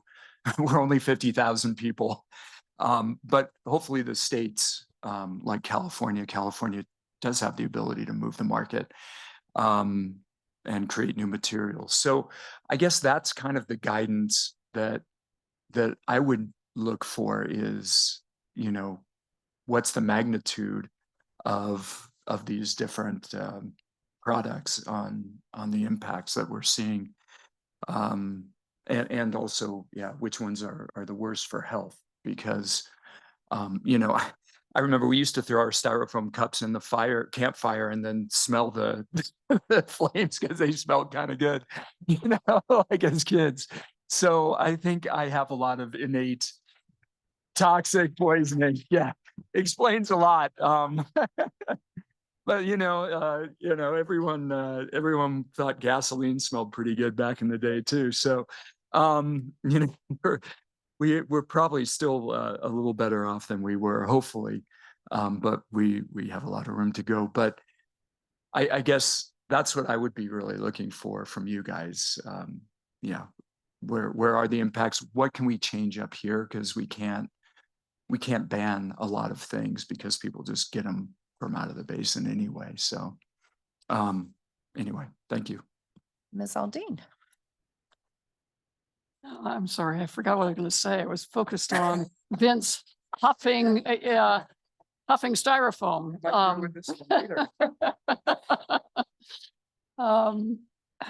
Was it? Oh, at some point, as your research progresses, you know, it probably would be informative, and maybe you've already done this because obviously you familiarized yourself with the manufacturing process, rather than treating the people who manufacture plastics as adversaries, bring them to the table to talk about the impacts that their products may be having or are having, depending on the outcome of your research and if you've arrived at any conclusions, because that's how innovation starts. And I think the more that we integrate them into the process, the better the outcome.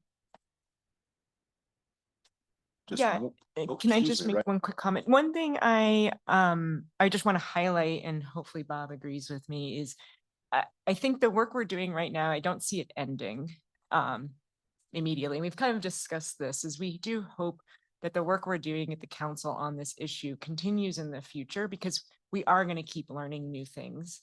And so I think our hope is that we can keep these conversations going and keep educating our stakeholders as the science develops. And so we can help inform kind of these next steps as we move on and redefine these priorities as we learn. So. Just Thank you, Mr. Bass.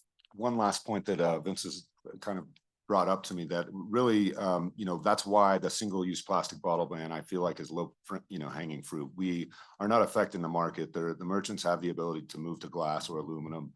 For places like pool decks where you don't want breakable glass, we have aluminum bottles. The margins are the same for the retailers. So that's something that we know has an impact that we could do right away, and there isn't an impact on the market or the consumer. And again, it's not going to stop people from bringing bottles into the basin, but we know they can't buy them here, and there's going to be a reduction. And with this research happening, I think it's great to implement a policy and be able to gauge it, what the effect is as they're doing this research. Ms. Lane? Oh, thank God. I thought Cody was going to start telling us what he's been sniffing. So let's move on. Well, I want to thank you both. I don't see any. Oh, yes, Ms. Loomer. Yeah, just, I mean, going back to tires, I just was remiss not mentioning 6-PPD being, you know, a huge problem. It's been impacting salmon and coho species for a long time now. And so the state is stepping up and trying to do more regulations, but that is another, you know, chemical coming off of tires that we've seen have traumatic impact on anadromous fish populations. And then to cite my statement from earlier, and I got the number wrong, research was done by the California State University Chico Research Foundation that found the reusable non-woven plastic bag used 8 times has an equivalent environmental impact as a single-use polythene plastic bag. So Brooke, I sent that to you, so you have that citation. And then just, yeah, on the concept of cost, I think, let's just keep reminding ourselves of like the larger societal and health costs that are going to be resulting from continued plastic production and pollution, and that will be borne by everyone. So thank you. Thank you. Last call. Well, thank you for the excellent work, and I guess you're going to wrap up, Bob, but I very much appreciate you coming today. Our board is keenly aware that plastics are an issue that we need to deal with, and the research you're doing is fascinating. So can't wait to see more, especially what you found on Commons Beach. That's near my house. Thanks, Bob. Thank you so much. And thanks so much to you all for the discussion today. It's great to hear from you. And as Monica said, this is not an end to the story. As I said, the council provides a venue for these kinds of conversations, and this type of work group structure is really providing us the space. So you'll hear more in the future, and we do. And again, we now have kind of the setup to be able to have this conversation. So thank you again. I also want to thank Monica for all of her hard work and the progress we're making. I just want to make a plug for the council in general. This is just one issue that the council is focusing on, and I sit in this room a lot, and occasionally there's a bullet point. We talked to the Science Council, or a Science Council did this, or so I just want to highlight that the Science Council has been involved in a variety of different issues from New Zealand mud snail. As soon as the mud snail was discovered, we convened a group of experts to kind of figure out what our next steps are. Before the Caldor fire was even extinguished, we had researchers on the ground looking at the impacts, smoke impacts on the water, as well as impacts of treatment areas. All these kind of things have been happening after the fire. We're just wrapping up a project right now looking at recreation monitoring. And we may have an opportunity to chat with you further on that in the future. And then there's just a variety of different things, looking at my list to make sure I don't miss anything.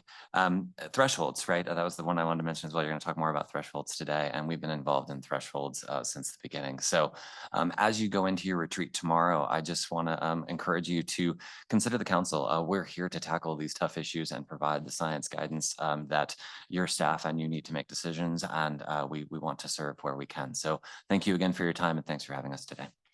Thank you. Thanks for making the time. It was excellent. I've had a suggestion from staff that we get through our next agenda item before breaking for lunch. Is that meet with everybody's approval? Do one more item, which is moving on to agenda items 7C, the demonstration of the new online climate resilience dashboard for the Tahoe region. Information on this can be found on page 103. And as a reminder to the public, this is also an information item only, so we'll hear your public comments at the final comment period. So now I'll turn it over to Devin to start us off. Thank you, Chair. Devin Middlebrook, TRPA's Government Affairs Manager for the record. I'm here to talk to you today about our new climate resilience dashboard for the Tahoe region. And want to first start by thanking the consultant team that was so great on this project, including Eco Northwest, Collective Strategies, RSG, Fair and Pierce, and then the consultant that works on LT Info Platform, ESA Sitka. Next slide. I always like to start our climate updates with the reminder that climate change is here, and the impacts of climate change are being felt in the basin today from wildfire and wildfire smoke, which you earlier today adopted the resolution proclaiming Wildfire Awareness Month. And this year, opposite of the picture in the bottom left, we've got a full lake with less beaches than a dry lake with more beaches. Next slide. I also want to mention that our climate change program fits within the restoration and resilience strategic priority that this governing board has set. We do have some regional climate goals, including carbon neutrality by 2045, and the more lofty goal of creating a resilient lake and communities. Within the program here at TRPA, we have a number of current priorities, including implementation of the climate action strategy that our collective environmental improvement program partnership has created and is being implemented through EIP projects. Last month, the Regional Planning Committee heard our climate resilience code package, and I believe next month it'll be coming to the full board. We're currently updating, and Shelley's conversation about electric vehicles earlier, we're currently updating our electric vehicle data for the region and that EV infrastructure. And then most recently, TRPA was awarded a federal Protect grant to work on a resilience improvement plan. So we've really worked on implementing and integrating climate change and our climate work across all of the program areas at TRPA. Next slide. So the dashboard project, specifically the dashboard project is, the goal is to provide a reporting and engagement tool for climate action. When we first created our sustainability and climate program in 2014, we did have a sustainability dashboard that actually predated the Lake Tahoe information whole database and website. And since 2014, a lot of the data in the sustainability dashboard became outdated, wasn't telling the current climate story of the Tahoe region, or was just measuring things that weren't relevant anymore. So we wanted to update that to better understand our current climate challenges, opportunities, and priorities, increase the public's engagement with our climate work, and inspire climate action among all of us, and then track our climate action in relation to state and federal goals. And then finally, just want to thank the California Tahoe Conservancy for providing funding for this project. We worked with a number of our partners to develop a dashboard that was going to work for everyone. So we had 28 different stakeholders engaged through the development of the project, including 13 interviews, a in-person workshop, and a survey. We also did a public launch in Earth Month last month with a press release and social media. And we actually, I like to show off the accolades. We received this comment in the website system that this dashboard user, found our interactive visuals to be running very smoothly, and they liked our approach, storyboard approach, and said, great work. So that's always good to hear that feedback. Next slide. I also want to thank our research and analysis team. Here's a screenshot of the Lake Tahoe information website with the climate resilience dashboard there among all of the other aspects and modules of the LT info system, including the EIP project tracker and the parcel tracker. So this project and this dashboard project would not have been possible without the investment that this agency has made in the LT info system. The great thing about the dashboard is it pulls data from all of their other systems. So it really does coalesce and report the data in a rolled up fashion to tell that story. But want to give a shout out to that research analysis team, including Ken, Jean, Amy, Mason, Andy, and Josh. Next slide. So now I want to do a short little demo walkthrough of the climate resilience dashboard. One more, perfect. And what you can do online, but really encourage you to spend more time exploring it on your own. On the home page, you're greeted with an introductory text that has links to our EIP program. And then you also have the organization of the dashboard, including our 4 goal areas, which you can click on and get more information. Apologies on the screen for that not being readable. You can get more information about those goals and then explore the different outcome categories. Here we're looking at the extreme heat, air quality and extreme heat. Each page has the same format with a little navigation on the left, including introduction, those indicators, additional information, what to get involved. Then on each homepage, it's got a short blurb that's that 1 sentence, 2 sentence high level takeaway from that page, why it's important. And then you follow down and you get introductory text, and then you get to the indicators. And all of our graphs, as you can see, are interactive. When you hover over them, it pops up with more information. Here we've linked our air quality data to wildfires in the region. So not only can you track when air quality is getting worse, but you also then see it linked to specific fires in the greater region. And then we have interactive maps. That one's not showing anything because it's the wildfire smoke forecast. And luckily there's nothing in the forecast. We also track things like here is the number of extreme heat days in the region. And again, all of this links to our Lake Tahoe info platform, our Tahoe open data platform. So everything is being coalesced and managed here at TRPA. There's information about what partners are doing and what individuals can do in that category, and then related outcomes. For example, air quality and air quality and wildfire smoke. Air quality is related to transportation. Obviously, as you have transportation emissions, it can impact air quality, and we want to reduce the number of people driving their automobiles. So we're tracking that through things like total transit ridership which includes both fixed route and micro transit. So you can see how those systems are performing, the miles of bicycle facilities that we've constructed. And again, all of these are interactive graphs. Our mode share, where you can actually dive into each individual mode, such as bicycling. You see there a map of all of the electric vehicle charging stations in the region. And then finally, really what that's all contributing towards is reducing our number of vehicle miles traveled. So we really want to tell that story of how our projects in our environmental improvement program, our regional plan implementation, our regional transportation plan are all leading and building climate resilience in the region. Next slide. So now that we've walked through the demo, just want to again walk through the organization. Under our first goal is just tracking changing climate conditions. We just need to know what's changing in order to understand what we want to do about it. I mentioned in the little demo video, tracking extreme heat days in Tahoe. I think this is often something you don't often think about, especially outside of Tahoe when folks are dealing with 110-degree weather.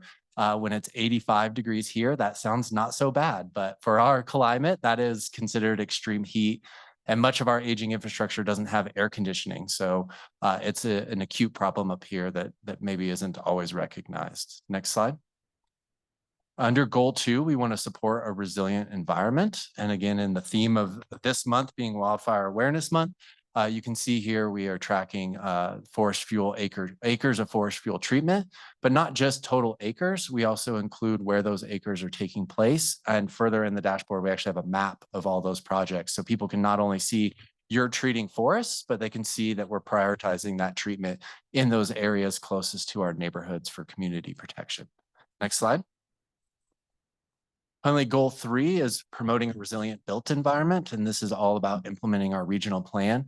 This animation here shows development in the Tahoe Basin over time, and I'll let it loop again so we can all catch it.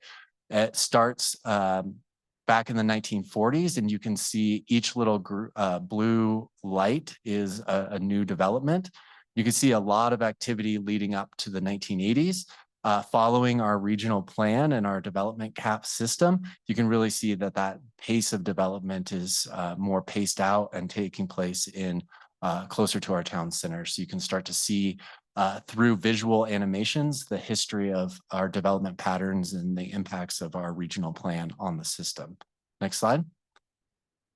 And then finally, we want to increase community resilience. The map here is an interactive map that shows data from our transportation equity study. So being able to zoom in and see zero vehicle households, minority populations is really an example of how this tool can be used to support partners when they're developing grant applications, that they can really get in there and say, hey, we're going to do a project in this neighborhood. And they can then link that to key metrics such as the number of households without vehicles that they would be serving with transit or a trail project, for example. Next slide. And then in terms of next steps, the dashboard is launched. So we really want to start utilizing the dashboard and helping partners utilize the dashboard in presentations and grant applications. For example, Karen Fink, our housing program manager, used some of the data from our housing section in her recent presentation to the Nevada Interim Oversight Committee for TRPA. We want to continue garnering feedback. So if you all spend the next few days exploring the dashboard and have any thoughts or comments, you can let me know. I do want to thank several of the board members who spent extra time leading up to the dashboard launch, providing input. It was very valuable. And then the system is designed for us to be able to update and maintain it over time. As you know, our threshold standards are being evaluated, and as new standards are adopted, we can consider adding those to the dashboard. So our system is designed where TRPA controls all of the data, controls the text of the dashboard. So we have that ability to make changes and update it to keep it relevant over time at a staff level versus having to go out and do another consultant contract. And then we want to continue to promote it with our partners and the public. Next slide. And I'll turn it back to you, Madam Chair, for board questions.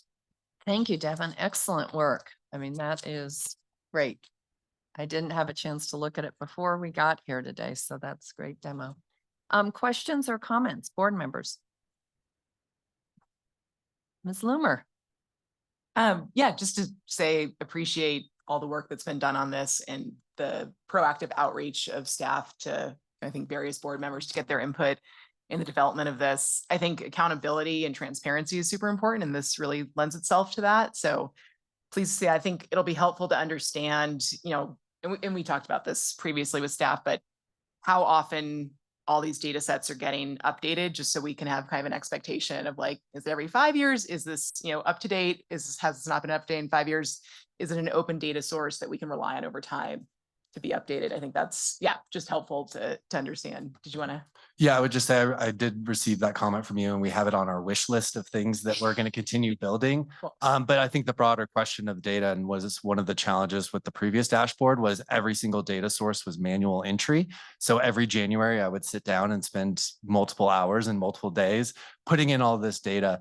Now, so much more of it has been automated. So I don't want to misquote the numbers, but over half of them are all automated data that either pulls from our EIP project tracker, LT Info, the CalAdapt system, UC Davis. So much more of the system has been automated with the new technology that will have a much easier time of keeping it up to date. But I agree, we can add somewhere next to those metrics, maybe by the sources, indicating how often it is updated. No, that's great. Thank you. And I know in conversations at the state level, I've definitely been pushing state agencies to invest more in monitoring, especially around forest health, fire treatments. We're trying to ensure that CAL FIRE is doing, similar efforts to monitor forest health treatments, impacts on, invasive and native species. So it'll be great to see more of that happening at the state level that can then be pulled into what's going on locally. Thank you. Thank you. Other comments or questions, Ms. Aldine? Obviously, you get comments like the one that you displayed on the screen, Devin. I'm assuming that we can account for all the hits. Yes.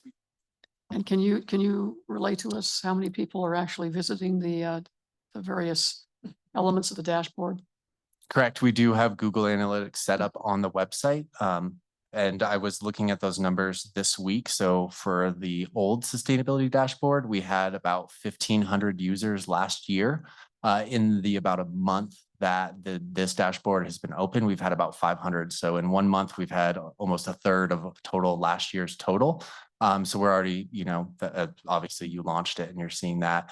And then the overall Lake Tahoe info system, I don't want to misquote those numbers for that visitation, but we are tracking that through analytics. So are you also tracking the types of users? I mean, are these predominantly homeowners, or are they technical people? Are they consultants? I mean, is that a data set that we can grab? It does not get to that personal level, but we do have things geographic. So we know general proximity of where people are accessing it from based on their IP address. And then how they're accessing it. Is it mobile? Is it laptop? And then where are they finding it? Are they finding it through organic Google search? Are they finding it through LT Info? Are they finding it through social media, press releases? But no, we don't know at least the level of like who that person is or what they do for a living. Well, no, I don't want to be that invasive, but it would be interesting to know. And maybe on the exit screen, there could be a pop-up window that asks them, how did you learn about Tahoe Info? Did you find it useful? What is your profession? In other words, what is your area of expertise? What is your area of interest? That sort of thing. I like that idea outside of the climate dashboard, but for the whole website and getting feedback that way. Okay. So thank you for that suggestion. Thank you. Any other comments or questions from board members? I'm not seeing any. So with that, thank you again, Devin, and all the work that went into this. Oh, Julie, did you want? Oh, just Madam Chair, thank you, Julie Reagan here. And just another thank you to the California Tahoe Conservancy, right, Devin, who funded this, and all the partners that have worked on it. And really just to echo Member Loomer's comment, we're often swimming in information in Tahoe, but having it roll up into an easy translatable area is challenging. So it's a good step forward. There's still a lot more work to do, but really appreciate the hard work and presentation. Absolutely. Thank you. Okay, so lunch break now? A lunch break, exactly. And would we think 30 minutes and come back at 1? 1 o'clock would be great. And if I may, Madam Chair, again, Julie Reagan, we do have a regional planning committee at the conclusion of the regular board meeting. And we're really working hard to start that at 3 so that we can wrap up the entire day by 4. And we have, if for some reason the next items take longer, I just wanted the public listening and for the board members to know, if it looks like we can't wrap up by 4, we're going to postpone that meeting of the Regional Planning Committee into next month. So, but I think we're okay. If we come back at 1, we should be on track. Well, yeah, we could do a working lunch or take just a 15-minute break. Maybe What- 15 minutes would be. Okay, if so the we'll, board's for okay the with public that. who's online and board members, we will come back at 12:45. Thank you. I'm going to call this meeting of the governing board back together after our lunch break. I know we're a few minutes past what we expected to be back. And so now we're on to item 7D, the 2050 Regional Transportation Plan Briefing. This item can be found on page 107 of our packets. And as a reminder to the public, this item is again informational only. We will hear any public comment on this topic during the final public comment period. So Kira Richardson is going to take it from here. Thanks, Kira. Welcome. Thank you. Good afternoon, Madam Chair, members of the Governing Board. Again, I'm Kira Richardson, Senior Transportation Planner with TRPA. For the record, today I am excited to officially kick off the Regional Transportation Plan / Sustainable Community Strategy. Connections 2050 is what we're calling it. We've been working on this for a while already, but this will be our official kickoff. Next slide, please. So this is just a quick agenda for what we'll cover in the presentation. So we'll first just talk about what the RTP is, who is involved in updating the RTP at TRPA. We'll spend the majority of the presentation on an existing condition section. So we really want to just paint you a picture of how people are traveling at Tahoe today. And then we'll dive into some of the strategies and the focus for this update, and then we'll end with a timeline and schedule. So let's dive into it. All right, so you are probably wondering why I have Iron Man on the screen.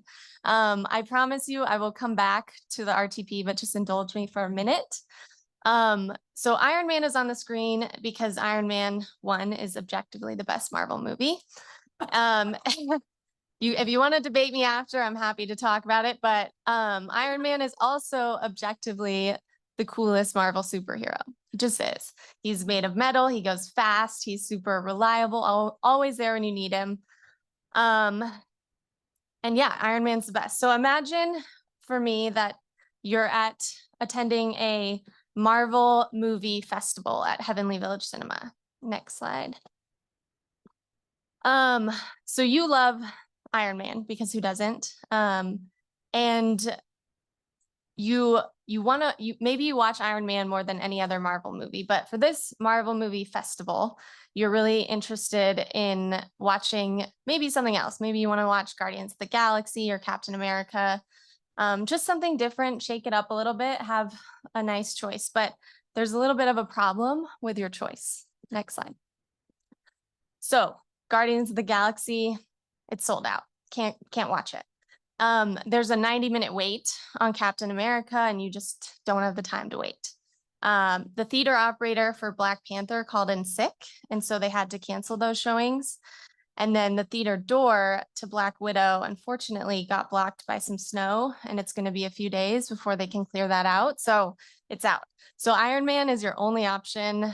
It's great because you like Iron Man, but you are really, really looking forward to watching something else. And your poor neighbor, they're stuck at the back of the line, so they can't even get into Iron Man. They're going to have to wait for Captain America to open up.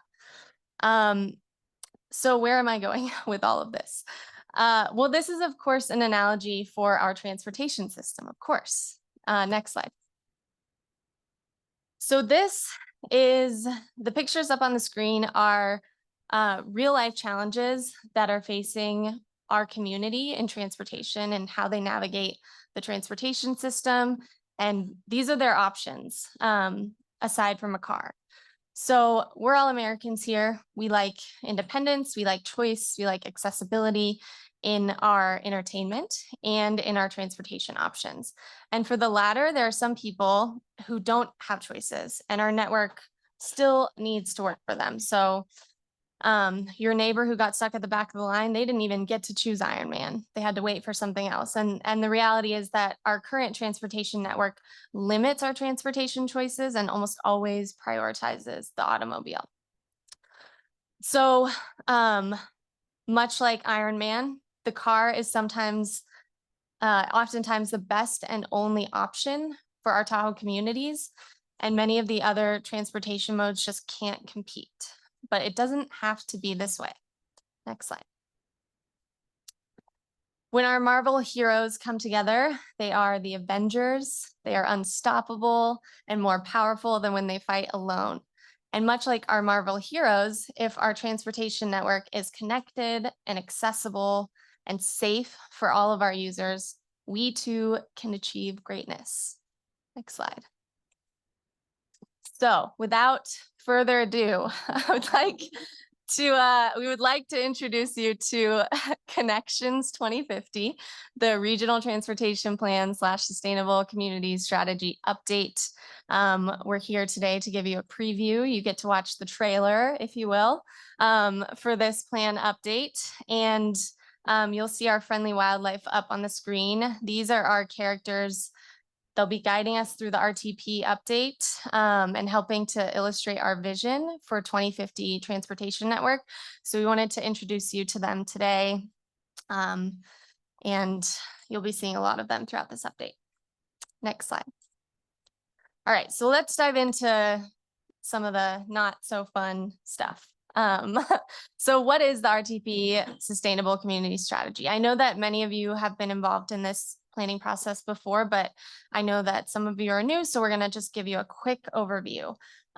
So the RTP is updated every 4 years. The last RTP was adopted by the TRPA Governing Board in 2021. And the plan is, this is the transportation element of the TRPA regional plan. And we look out at least 20 years in our planning for this. And the RTP will include some strategies for implementation of transportation projects and strategies for funding those projects. And then the RTP also satisfies our 3 distinct transportation planning authorities. So under the Bi-State Compact, our role as the Metropolitan Planning Organization, and our role as the Regional Transportation Planning Agency. Next slide. So the RTP is the transportation element of the TRPA regional plan, but our work in transportation is also very much tied to the TRPA thresholds. So these are some of the transportation related thresholds. The RTP and associated transportation plans and projects are directly related to our air quality, water quality, and vehicle miles traveled thresholds. We heard a lot this morning about microplastics and the impact of tires on microplastics. And so that's just another way that transportation is related to our thresholds. Next slide. We are guided in our planning efforts by the Regional Transportation Plan goals and associated policies. So these 6 goals were included in the last RTP update, and we plan to make a few language changes to them, which will be vetted through the Transportation Committee in the coming months. But more or less, these will be carried forward into this RTP update. Next slide. So in between each RTP cycle, our team stays really busy by focusing on updates to our modal plans and programs.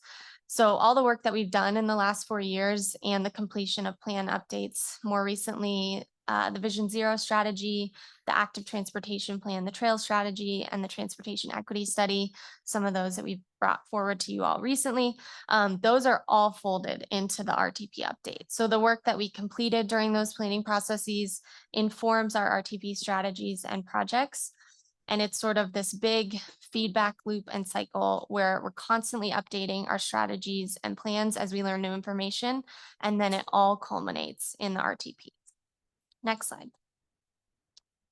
So we can't possibly achieve greatness without our RTP heroes, which are the team members working on the RTP update.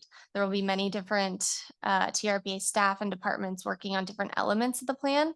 So the planning efforts will be led by the transportation planning team, which is myself, our team captain, Michelle Glickert, Ryan Murray, Rachel Shaw, and Rebecca Cremeen. And then we'll be supported by the research and analysis team. They'll be really in charge of doing forecasting, pulling together a lot of the data, and then running the model.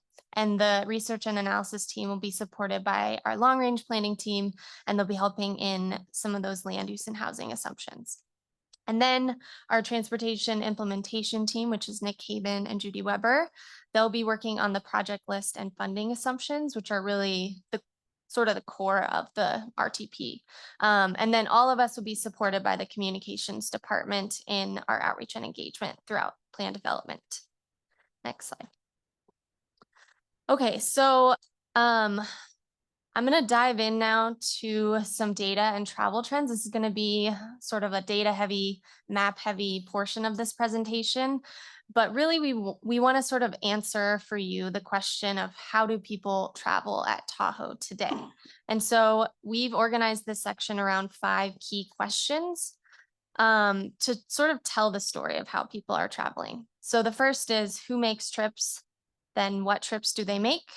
Where are they going? How are they traveling?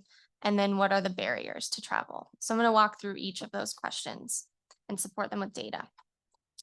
So the first is who makes trips? Next slide, please. So this figure shows the estimated trip distribution by traveler type. And this is data from our 2020 travel demand model, which used 2018 as a base year. So this is maybe a little bit outdated, but we do expect that things haven't really shifted too much from this. And I think it's important to note here that these are estimated trips regardless of mode. So while we might see residents making the most trips, they actually might be using modes other than a car, and they're also likely taking shorter trips than visitors who might be exploring the region in longer trips.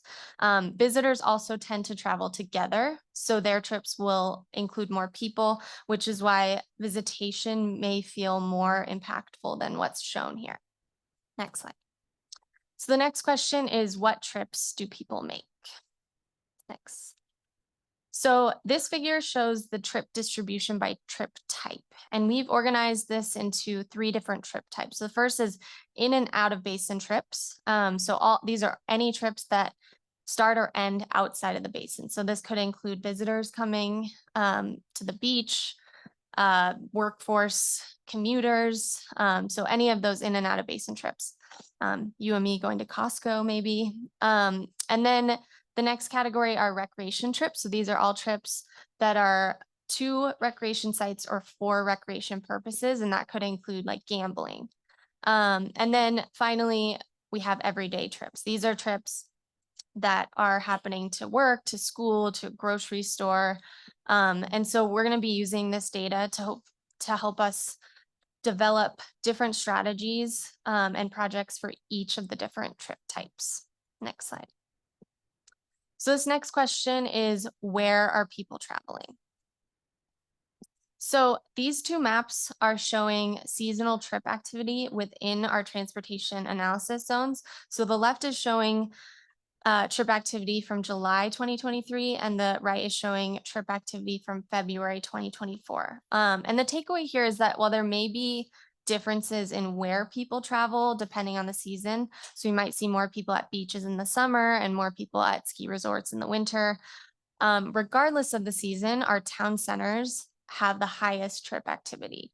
So when we're planning, we need to be cognizant of the differences in trips depending on the season, but we need to focus on improving connectivity and accessibility within our town centers. Next. So this is the same data all together in one map. And I'm going to give you a moment to just reorient yourself to this, because the next couple slides I have maps in the same orientation. I know it's a little weird to look at Lake Tahoe like this, but it's hard to fit Tahoe on a PowerPoint slide, I'll be honest. So again, just the takeaway with this data is that we really want to focus transportation improvements in town centers. Next slide. So if we do want to drill down into recreation trips and understand where specifically people are recreating, we can use data sources like Strava to help us understand that. So this map is showing the origins of recorded Strava trips that happened in July of 2023. And so one thing to note, I think, is that these are most likely active recreation trips. So like if you're going to the beach, you're not recording it on Strava, most likely. So these are if someone's going biking or taking a hike. But the takeaway here is that one, people are recreating all over the basin, but our major trailheads are some of those really big recreation hotspots. Next slide. So this is a look at the same data. This map is showing, again, the origins of recorded Strava trips in July 2023, but this is at the mega region level. So it includes the entire counties of Washoe, Carson, Douglas, El Dorado, and Placer. And the takeaway here is that even within the mega region, Tahoe is a hotspot for recreation activity. So you see lots of red and yellow in the Tahoe Basin. Next slide.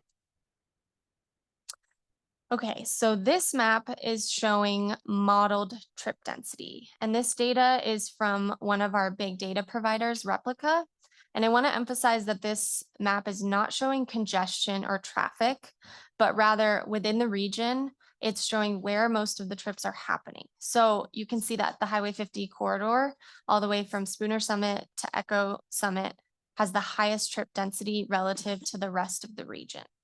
And I also want to note, you might not see highways 267 and 89 popping up here. And that's because sometimes given our data limitations and the boundaries of the TRPA basin, it can be really hard to show that with some of these big data sources and compare. But we are aware that there is a high volume of traffic on both of those corridors. And so we'll try to supplement that with other data. Next slide. So finally, in looking at where people are traveling, we have data on out-of-basin commuter trips so that we can understand commuter trip patterns. So we see a lot of folks traveling between Truckee and North Tahoe, as I just mentioned, and then a lot of people traveling into South Lake Tahoe from Carson City and Minden, Gardnerville areas. Next slide. So the next question is, how are people traveling? And I'm going to talk about mode split here. So this graph is showing modeled mode share in the Tahoe Basin for 2023. And just a quick note, that others category that you see there, that includes modes that the big data source Replica was unable to detect. So those trips are most likely either transit, biking, or walking trips. So the mode share for each of those is likely slightly higher. But the main takeaway here, the message is that Tahoe is incredibly auto dominant, with over 85% of the total trips in the basin being auto trips. Next slide. So in looking at each of these modes more specifically, one of the strategies that you'll see in the RTP and that we've been talking about for a long time is the increase in electric vehicles and shifting some of our auto trips to electric vehicles. So this graph is showing preliminary data on the number of electric vehicles registered in the Tahoe Basin. So the orange line is the California side of the Tahoe Basin, the number of electric vehicles registered, compared to the green line, which is statewide electric vehicle registrations in California. So the takeaways here are that the number of electric vehicles is increasing statewide and at Tahoe, although we're seeing maybe a slightly slower pace than statewide, but we're still increasing. And so the trend, and we're shifting to electric vehicles, and that is absolutely a solution. But next slide, it cannot be our only solution, because 1 million electric cars on the road is still 1 million cars on the road. So we really have to focus on these other modes. Next slide. So in looking at some of the other modes, we're absolutely seeing a lot of people walking and biking, and we have great data on this. The graph on the left is showing the cumulative annual counts of users on our shared use trail system. So we saw a huge spike in 2020 during the pandemic, but overall we are seeing an increase in use. And then the figure on the right is from Strava Metro, and this is showing an increase in the number of e-bike trips that are being recorded compared to bicycle trips. So this is likely lower than what is maybe actually occurring because not everyone recording a trip on Strava, if you know how Strava works, people aren't necessarily recording that trip correctly. But this is showing that e-bike use is increasing, and that aligns with what we're observing. Next slide. And then we're also seeing greater use of e-scooter trips, and we have great data on these trips that allows us to visualize the trip density so that we can see where people are traveling on e-scooters, and then design solutions to hopefully accommodate those devices. Next slide. And then finally, looking at transit. This graph is showing seasonal transit ridership around the entire Tahoe Basin going back to 2017. As a region, we saw a dip in 2020 as a result of the pandemic, as did every other region in the country. But we're making a really strong comeback in transit ridership. You'll see some of the lighter green colors on the right side of the graph. Those represent ridership on microtransit, which has been a game changer for transit ridership in the basin. And in January of 2024, we saw over 150,000 rides basin-wide in that month alone, which was the highest on record. And this last winter season, we surpassed transit ridership from the 2017-2018 winter season, which was previously our record in the basin. So this is really encouraging for transit at Tahoe. Next slide. So our fifth and final question is, what are the barriers to travel? A major goal of the RTP is to understand what challenges people face in traveling so that we can implement strategies that mitigate those barriers. So we've spent the last several years focusing on equity in transportation through work like the Transportation Equity Study. We know that many people in our region don't have access to a car or don't drive due to their age or ability. And these are our community priority zones, our priority communities that we identified through the Transportation Equity Study. We talked to several people within these communities to better understand their transportation challenges, and we'll be carrying that input forward into this RTP update. Next slide. So this map is also from the Transportation Equity Study. In addition to talking to folks specifically about their travel barriers, we also conducted a really thorough spatial analysis to try to pinpoint specific areas where we can focus on improving access and identifying more short-term solutions to alleviating transportation burdens. Next. So another barrier is safety. Safety is a huge concern on our roadways. And with the recent endorsement of the Vision Zero strategy, we have data and an understanding of where we need to focus attention on improving roadway safety. So this map is showing crash history going back to 2012, and each one of those bins represents a 6-month time frame. So we can use this data to see which areas are emerging as dangerous roadway hotspots, and then also see how safety projects are improving roadway safety. So one example, I'll draw your attention to Kings Beach. If you hit the next, draw your attention to Kings Beach. So Kings Beach was an emerging hotspot based on crash data in 2014 and 2015. And since the roundabouts were constructed at Kings Beach in 2016, there haven't been any fatalities, and Kings Beach is no longer a crash hotspot. So we can use this data to sort of evaluate our safety projects in that way. And then you'll probably also notice lots of red popping up on the East Shore corridor of Highway 50. We know this is the most dangerous roadway segment in the Tahoe Basin, and we are definitely committed to working with the community to identify solutions that in that area that can work for everyone. Next slide. So using all of that data and equipped with some of those answers to these key questions, we are moving into the RTP update, focusing on identifying projects and funding for these core strategies: transit, trails, technology, and towns, because we love our alliteration. So the community, all of you and the public, have communicated your vision for a more reliable and frequent transit system, a seamless and connected trails network, technological improvements that contribute to a more efficient system, and connections to all of these modes focused in our town centers. And so we're committed through this RTP process to help bring that vision to life. And this RTP will be really organized around these 4 core strategies. Next. So in this RTP update, we'll be really focused on addressing operations, funding, and accessibility with targeted updates and a focus on safety. Safety, as I mentioned, has been a really big concern and top of mind. Recreation travel and changing our recreation behavior. We're definitely focused on implementing more technological system improvements that create better efficiencies in our transportation system.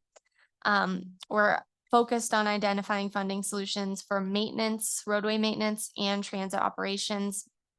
Equity will continue to be a central theme in this RTP update. And then evacuation. That's something I think that is top of mind for many people in our community right now. So we'll try to address that a little bit in this RTP. Next slide. Okay, so wrapping up here, this is a high-level overview of the schedule for our RTP update. So we've been working on this plan for a while now, but this is with this as sort of our official kickoff with all of you.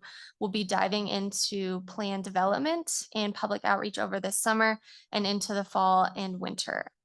We are hoping to have a draft of the RTP out in spring 2025 with final adoption slated for next summer. And then we'll be doing frequent check-ins with the Transportation Committee, which is sort of acting as our steering committee for this RTP update, including a check-in next month where we'll be talking to them about the work plan and the funding landscape. And with that, I'll just note that our website for the RTP update is now live. You can go to trpa.gov/connections2050 to get updates on the website. That's where we'll be posting information on public outreach and input opportunities, and then updates on the planning process as we go through those. And I'll be happy to take any questions. Great job, Kira. Appreciate the presentation. I thought Iron Man might come back at the end, like the curtains would close, the show would be done. No, not yet. Missed We're just- opportunity. We're just opening. Okay. Yes. Mr. Aguilar. Yes, can you go back to the crash slide? I think everybody knows where I'm going, State Route 28. Is that the secondary group of red in the middle? Yeah, that's Spooner Summit. Spooner Summer, Yeah. okay. And that's the intersection of 50 and 28, right? Yeah, I think there've been several fatalities in the last couple of years. Thank you. Yes, Ms. Hill. Thank you, Madam Chair. And staying on that slide, I'm surprised there's not more red in that Crystal Bay to incline section, that we know there is pedestrian crashes. Yeah, there might be, and it's just hard to see at this angle, but Okay. we'll put this map up on the website and you can actually like explore and zoom into certain areas. Okay, thank you. And great work. Really fascinating data. Sorry to cut you off, Mr. Secretary. No, other question. Are all these crashes happening on the Nevada side? And if so, is there a reason why it's Nevada versus? I wonder why.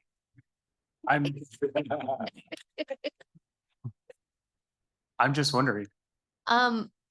There are definitely, I think, more emerging hotspot areas in specific corridors, like Highway 50 corridor on the East Shore, that we know there are lots of safety issues, but there are some emerging hotspots in California. It's a little bit hard to see at this angle. But there are some hotspots for sure, on like Pioneer Trail, I know, and through the city. But there's no underlying reason why it's more Nevada than California, or is there some, is our, Nevada Department of Transportation approaching this differently, or?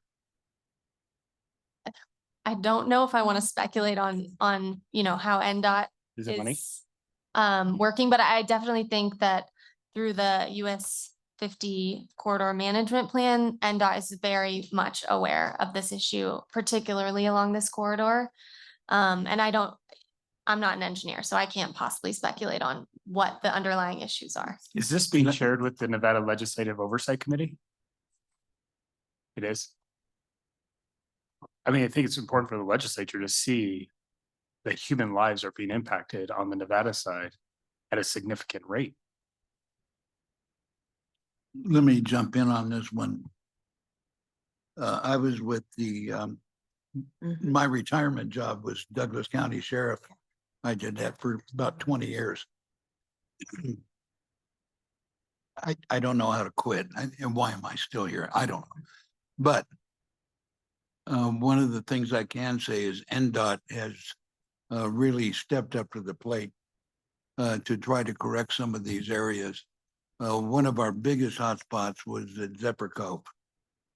And if anybody that has driven Highway 50 during the summertime, passing Zephyr Cove knows that it's a zoo. We have people parking all the way from the stoplight at Zephyr Cove all the way to Skyland and not exactly being careful how they get out of their car or whether or not their car is projecting into the highway. And that is being resolved this year. We have new parking signs. We will tow your car. I almost said the other thing, but that's all right. The fine is now $305 instead of $25. People were just, when they would come into the basin, they would say, well, if they're going to charge me $25 for the day, that's cheaper than San Francisco. So what the heck? That's just part of my vacation expenses.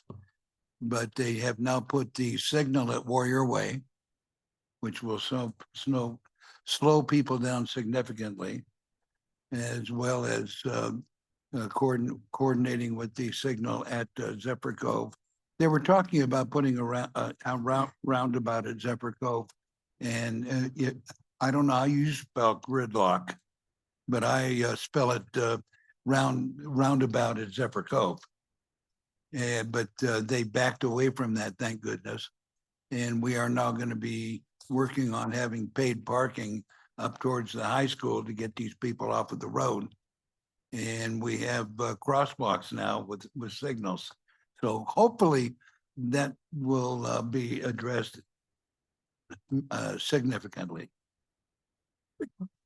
Madam Chair? Yes.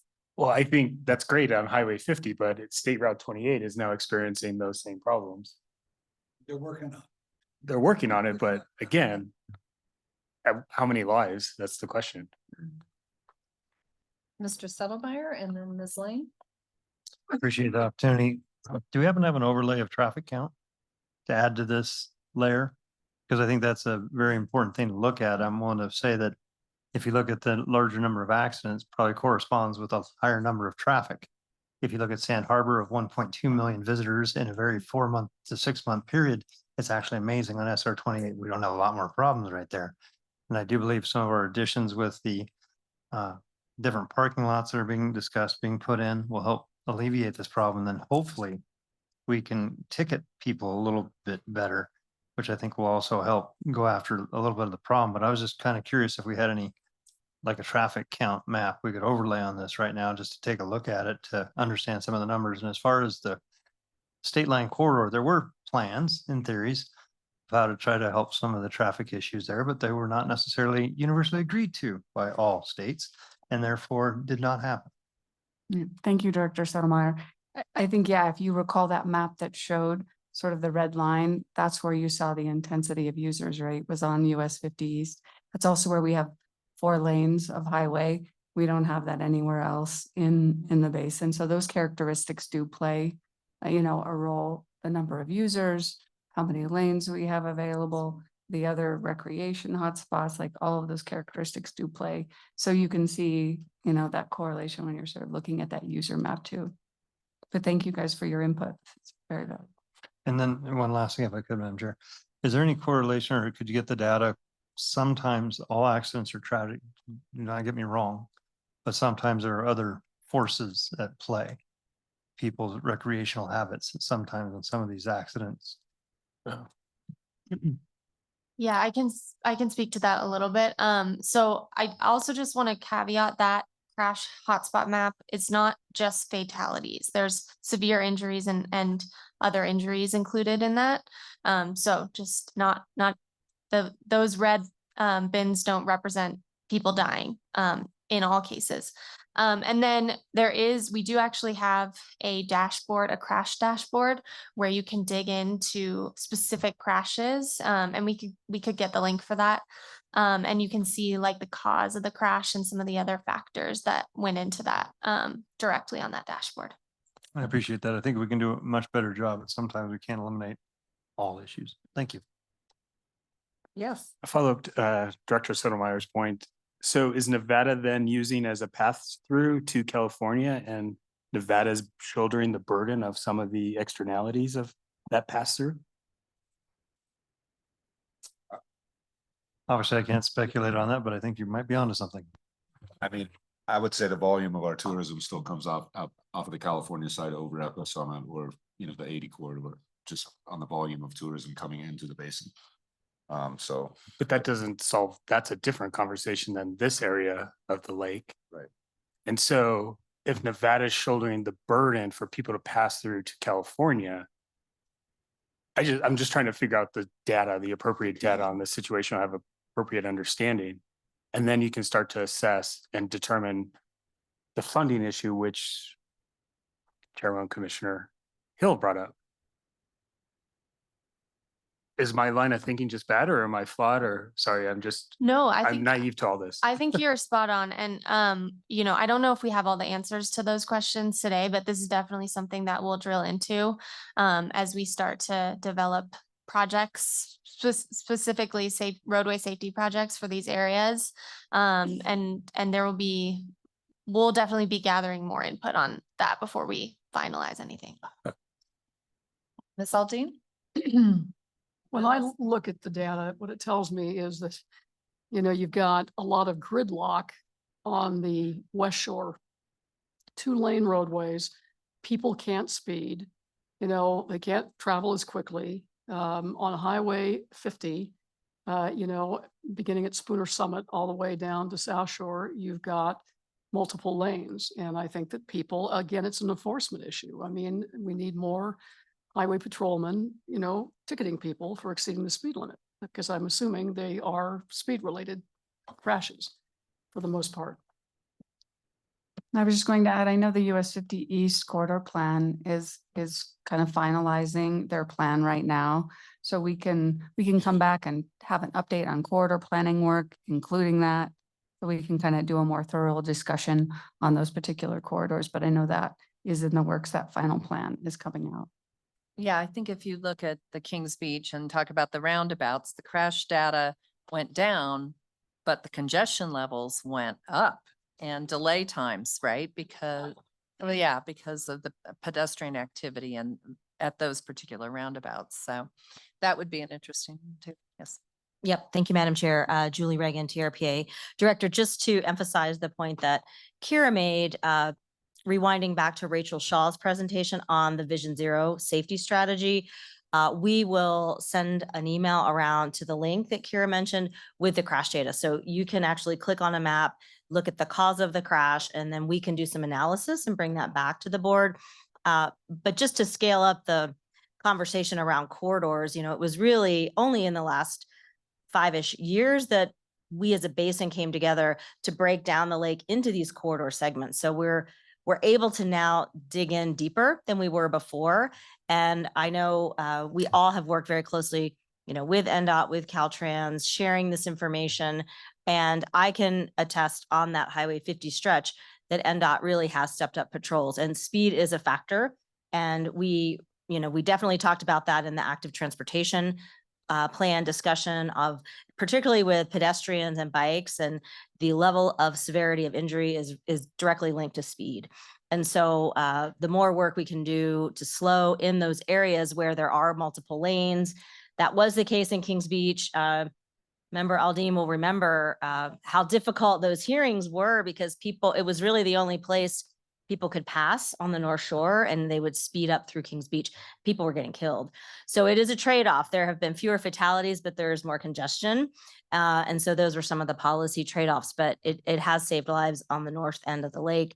But there's a lot of factors now. Fire evacuation has come up. So I think the bottom line is we'll bring back an update on the corridor plan. We'll get some more input from our transportation implementation partners, keep you apprised. And then while we're on the subject of projects, Kira mentioned that Nick Haven, our implementation team, will be evaluating the projects that go along, and that's all manner of projects at the local jurisdiction level and Caltrans that will really try to improve the infrastructure to build more safety, to add more mobility options for people to have other choices, what the cost of those is going to be in today's dollars versus the last regional transportation plan that we did, 5 years ago. And so all that will be part of the good analysis that the Transportation Committee will be digging into in the coming months. Thank you. Ms. Lane? Yeah, I think a lot of what I wanted to add has been said. So I just appreciate those comments. And I think what we've always tried to do, especially here with the regional planning agency, is be solution oriented and not necessarily pointing fingers across the table who's, where's the traffic coming from or where's it going? And, I think with the popularity of Sand Harbor, I mean, the explosion of Sand Harbor recently with 1 million visitors going there, that's how many visitors go to Emerald Bay. So I think it's just something we have to really be concerned about, and having this kind of information that can point it out to us very visually so that we can get all hands on the ground to try to deal with solutions is important. So thank you for this information. Okay, I'll keep going down. Ms. Hill? Thank you. On slide 18, the estimated trip distribution by trip type. So it says 2018, and we're going to get updated data. What are we doing for that updated data, or how are we ensuring the accuracy? So this data was from our travel demand model, the model that we used for the last RTP, and we'll be updating the travel demand model for this RTP cycle. So we'll be using 2022 as our base year, or maybe 2023. And every year, I mean, there's so many different inputs that go into that we vet and make sure are updated before we do a model run. So we're not, I'm on the TTD board and I should know this, but the smarter grant that TTD got to look at license plates, it won't be in time to use that for this RTP. No, I don't Okay. think, because they're just starting to pilot some of those technologies. But hopefully they'll have some more infrastructure on the ground prior to the next RTP cycle, and we can use some of that data. Next, Mr. Bass. Yeah, so thanks for all the great information. So curious where in the process for local jurisdictions to get projects to make sure that they're included in the RTP. First in mind becomes the gondola, which I've brought up many times. But I'm just curious kind of where we get that put into the project. Yes, so we're working right now with all of the local jurisdictions on their project lists, and vetting that through the transportation collaborative. I forget the whole name, the TTIC. There's so many different committees, but that's the one that we're vetting the project list through. And there will be definitely opportunities for input on the project list, and we'll be collecting feedback from both the board, the transportation committee, that committee, as to revise it. Great. And then that project list comes back for board approval. Yeah, the project list will be part of the final regional transportation plan that this board approves, which we're expecting that to happen next summer. Great, thanks. And then curious more on the Nevada side, and I brought up rail for the Northern Nevada region between Reno, Minden, and then eventually up Spooner Summit, which I think is just a solution for our region that's crucial. How do we get, when we need that regional connectivity, and that's not really within in our territory, essentially, especially the line from Reno through Minden, how do we get that into that larger planning effort to reach the kind of state of Nevada to see that we need that high-speed link to eventually link the 80 corridor high-speed rail. Yeah, I think that is part of the job as the MPO. So we have meetings with NDOT every month and talk about, you know, all of those things. The other thing I'm thinking, Mayor Bass, is at the TTD, NDOT actually does sit, right, non-voting member on that board. So we could also have those conversations at that, you know, at that level as well. But I mean, that is some of the collaborative work that we, you know, that we do with the regional transportation plan. We work with all the MPOs in, you know, near and far from the basin to talk about those needs.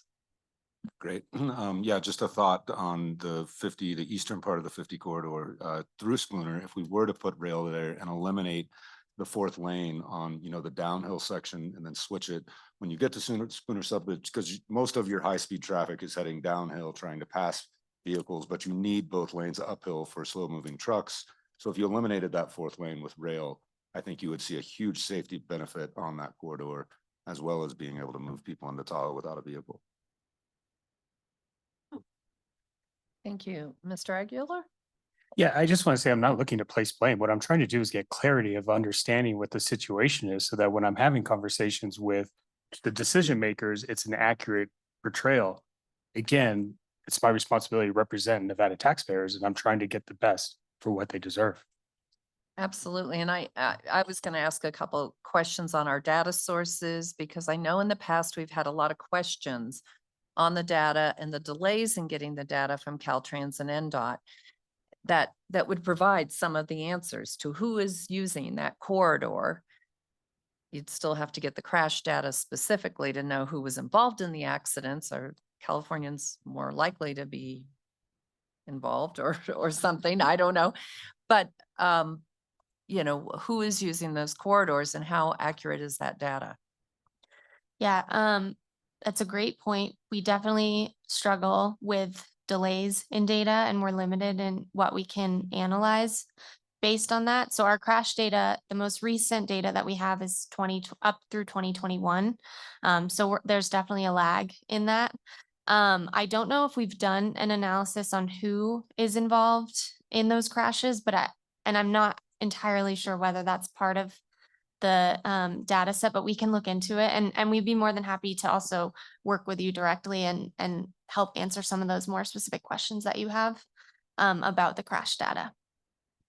And I think the traffic guy, he was also asking though, you know, who's using that corridor and better understanding. I think we're all looking for that information when we look at trying to trade, you know, modes of transportation. We need to understand who's using them and why. And the global picture is great, but I think it really is crafting those solutions. You know, is micromass transit going to work? Mainline trains, trolleys, buses, airplanes? I don't know.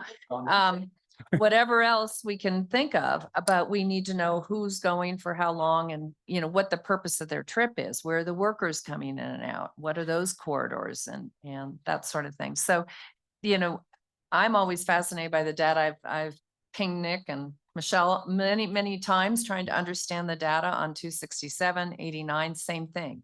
Who are using these corridors, and that really helps us. So I'm sure in this process, you'll be trying to refine that moving forward. Absolutely. And in the last RTP, I think we included a section, we had these corridor profiles, which was sort of like getting at some of those questions. I think we had information on demographics of who's traveling within those corridors, trip lengths, and we'll definitely be updating all of that information again. And we could bring that back at some point if that's of interest to. Yeah, I think we'd all appreciate knowing, you know, those sources and how reliable they are, because often when I've mentioned VMT is down, people don't believe me.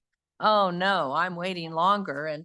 And you go, well, this is the data we're getting from our two state agencies. And this is the same data that we've been using for decades. So when we say it's down, but it may not feel that way in a particular segment or in particular days. So those sorts of things. So, Thank you, Madam Chair. Just one last note, in the Transportation Committee next month, I'll be talking a little bit about that through the Transportation Performance Report and sort of how we dove into VMT.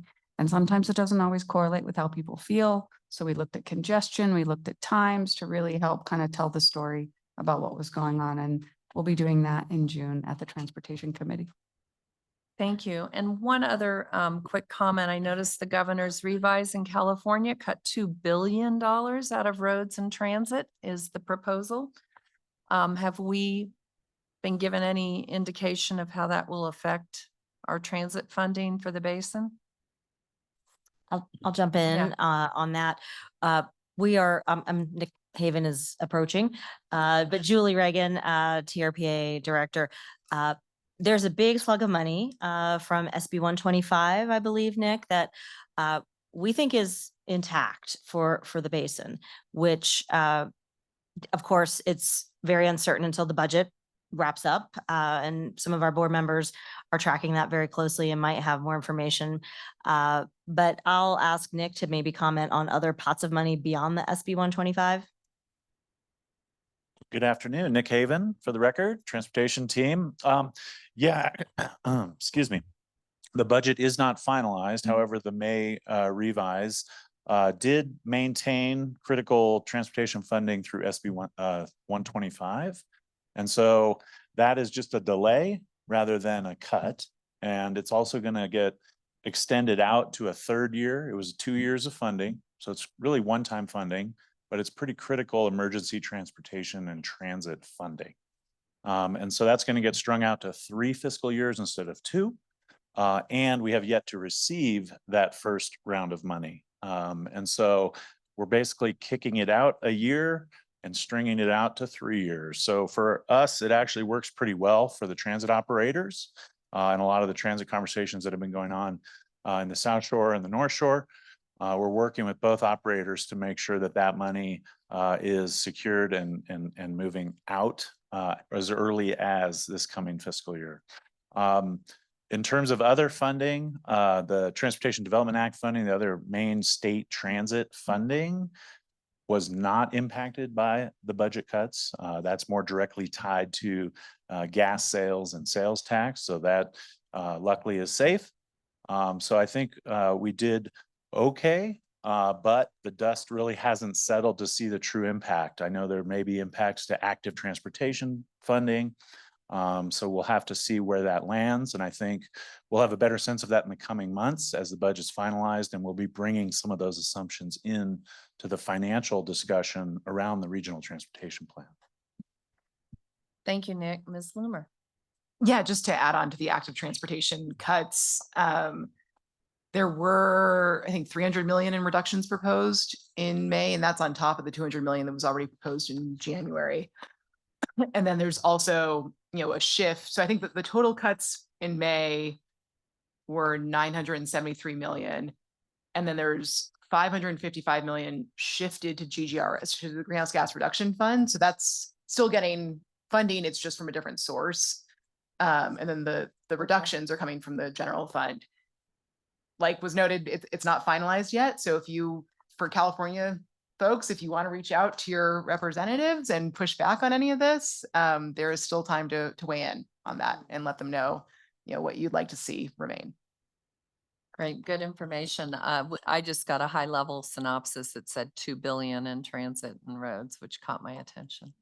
Yeah, thank you. Good information. And since we're on funding, Yes. Madam Chair, if I may, Julie Reagan, TRPA director again, just to let the board know, we're fighting very hard and very closely with our congressional delegation who are really stepping up for all of our transportation funding opportunities. In this last budget of the Congress, Highway 28 we're very pleased to get our delegation from Nevada to support a $5 million congressionally designated funding, AKA earmark appropriation. There's a lot of funding in the works to build out that corridor of 28 and put shuttles and more parking. The parking lot construction is going forward.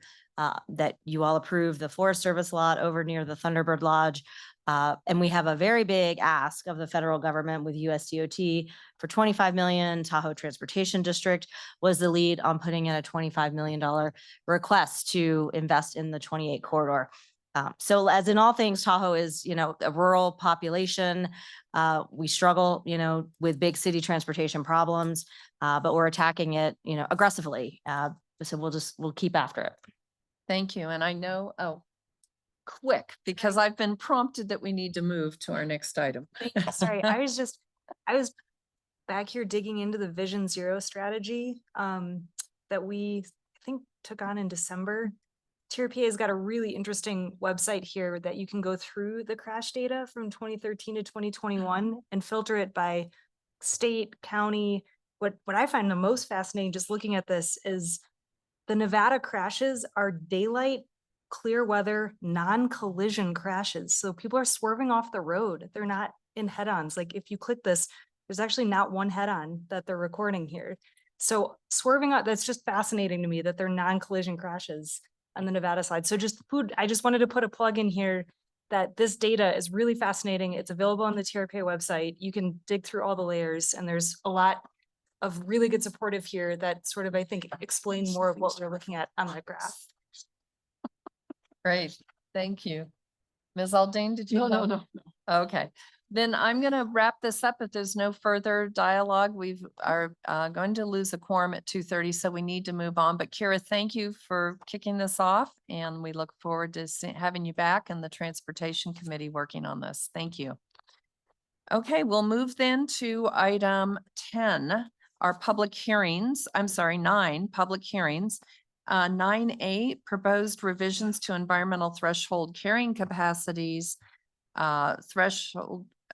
restoration of stream environment zones, Tahoe Yellow Crest threshold standard, aquatic invasive species threshold standards, and information on these items can be found on page 229. As a reminder to the public, after the staff presentation and board discussion, we will hear public comment. And Dan, good afternoon. Welcome. We haven't heard from you today, so. Thank you, Madam Chairwoman. Dan Segan for the record, and pleased to be here today to present on our environmental threshold carrying capacities. Next slide, please. So environmental threshold carrying capacities are the threshold standards. That's what we colloquially refer to them as. The term environmental threshold carrying capacity was given to us by an act of Congress. We have often heard from partners that they don't understand what the word is, and it's defined as an environmental standard. So we typically use the word threshold standard when we describe them. Congress also defined what role these threshold standards play for both us and our partners in the region. Next slide, please. And the threshold standards occupy a role at the top of our pyramid. They're our guiding light. They're the things that we are trying to achieve. Both us in this room and all of our partners that work on these issues. Next slide, please. I also like to remind people, it's not just TRPA. People often say TRPA's threshold standards when I talk to them. And I would like to remind people that they really are the basin's threshold standards. That was Congress and the 2 states' vision, and they continue to be used like that. So this is highlighting text from the Lake Tahoe Restoration Act, suggesting that we use the threshold standards and potential contribution towards threshold standard attainment as one of the parameters that guides our investment with those dollars. Next slide, please. So we've been working on this project, as Bob Larson of the Science Advisory Council mentioned, for quite some time now. And we started by asking the Science Advisory Council to review best practice from around the country on how other large environmental restoration initiatives set their own goals. So we set our original set of threshold standards in 1981. The vast majority of those, about 150, date back to that period. So we have a lot of work to update those. And so the Science Advisory Council did a broad look around the country and identified some core principles for us to adhere to as we update these standards. Next slide, please. And the first of those is that we should be very specific about what role these play within our system and how they relate to other information that we capture and how we use that information. And the Science Advisory Council basically suggested that threshold standards should be those broad things that you're trying to achieve at the end of the day, not the individual things that you do to get there, but the why of what you're working towards, trying to restore 100 feet of clarity in the lake, not the miles of street sweeping, not the number of BMPs that we implement in a year, not the acres restored, but rather the end goal that we are searching for within our system. They also suggested that we align our performance measures such that we have clear connections to those threshold standards. And that's been a goal of this entire process. Next slide, please.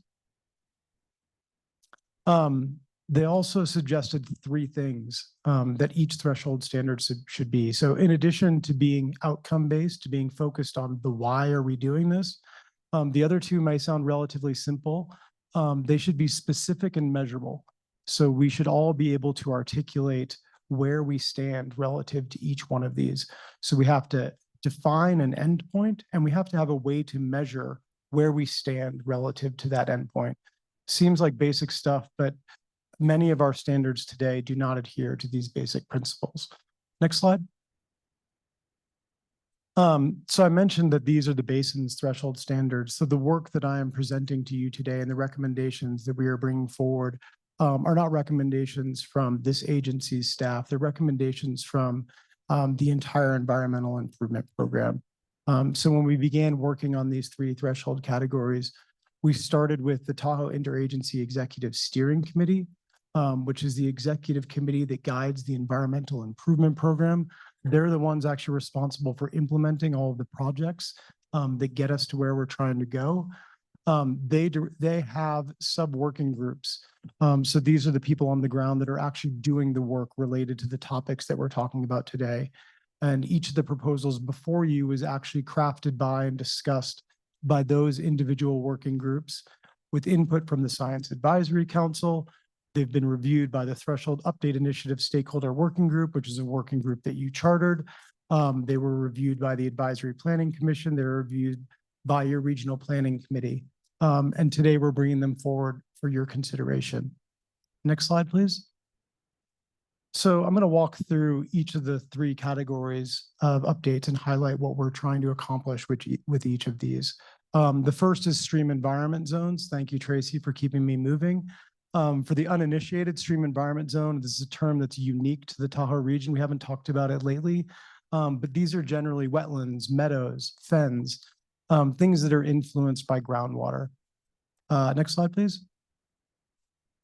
We have a long history in the Tahoe region. Our work trying to restore our wetlands and meadows predates our original thresholds from 1981. But we have 4 threshold standards on the books today. The first is that we not allow any degradation of our existing naturally functioning ones. We're not proposing any modification to that one. We are proposing modification to the latter 3. And the issue with each of those 3 is that there's never been an accepted baseline or firm definition for what each of those are. And because there's not an accepted baseline or firm definition, we've had some issues related to the accounting. Next slide, please. The accounting system that we use today was established a little over 40 years ago, and it identified the target of restoring 1,100 acres of SEZ. We are on the precipice of achieving that target this year, which is a monumental task that should be celebrated. So as of today, this is pre-reporting season for this year. We are 4 acres short of hitting that target. So as our partners go through their work and updating their projects for the year, we're likely to hit that target. Next slide, please. But that's not the whole story. So as I mentioned, we have a bit of a storied history here in terms of how we account for SEZ restoration. So TRPA officially acknowledges that there is just under 1,100 acres restored. When a little over 10 years ago, when we adopted the EIP performance measures, partners asked us to add enhancements. So many of the things that we do to the wetlands in the region, you can think of things like conifer thinning or removing some invasive species, fall short of the EPA definition of restoration, but are considered enhancement. So we started tracking enhancement a little over 10 years ago, and we've restored nearly 400 acres. We should also acknowledge that our partners over the years have acquired 900 acres. So those are acres that they've prevented from degrading by bringing into the public sector and public management. Also, for reasons that we cannot fully track, the Forest Service had a separate list of SEZs that they restored in the early 80s that we have never acknowledged as part of our accounting system, but we should acknowledge that projects occurred on those areas. So if you add this all together, we've restored, enhanced, or acquired just over 3,000 acres of SEZ in the last 40 years. So an incredible accomplishment. At the Regional Planning Committee meeting, I read into the record nearly 50 partners that are the people that actually did all this work. Given our time crunch today, I won't do that. But you can go back and listen to that record because this really is due to the work of the numerous partners of the EIP, and it's something to be celebrated. Next slide, please. Those are just some of their logos. Next slide.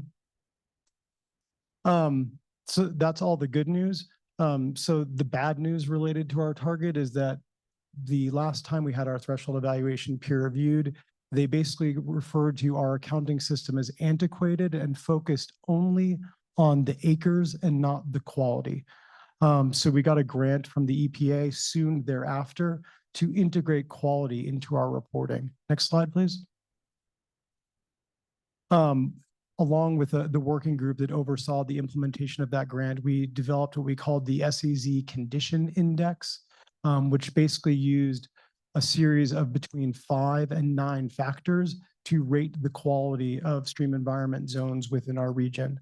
The data from this is informed by all the surveys that partners do. So we're thinking Lahontan is out there, the Forest Service is out there. Many of the partners that implement projects collected this. We compiled all of that information to develop the SEZ baseline. Next slide, please.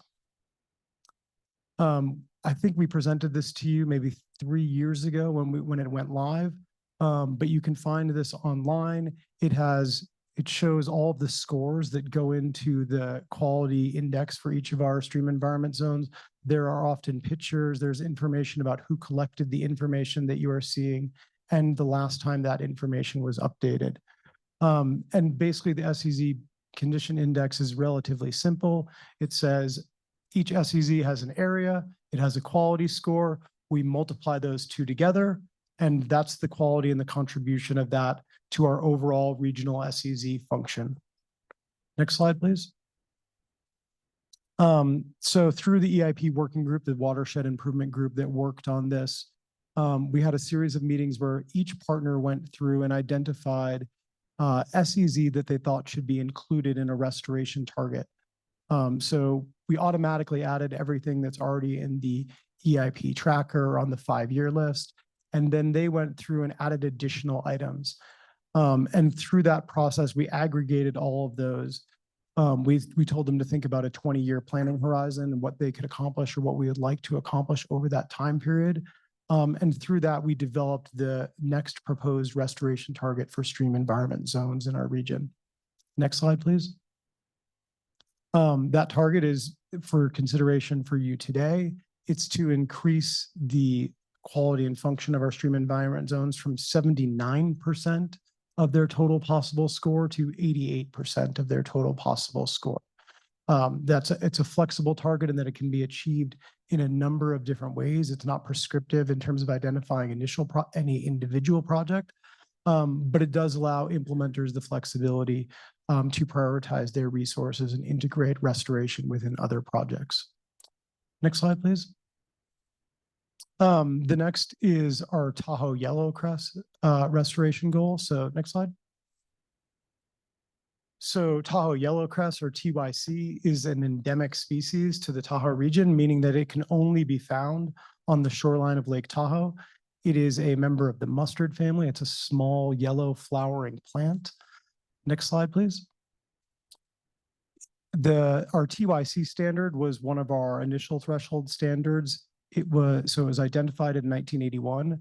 At the time, there'd only been 3 years of monitoring data about this species. And so they said the most, or just over the maximum number that we've seen in terms of occupied population sites we're going to set that as our goal to maintain this highest possible thing. What we've learned in the approximately 40 years of monitoring since is that this species is highly influenced by lake level. So as lake level goes up, we see fewer occupied sites. As lake level goes down, we see far more occupied sites.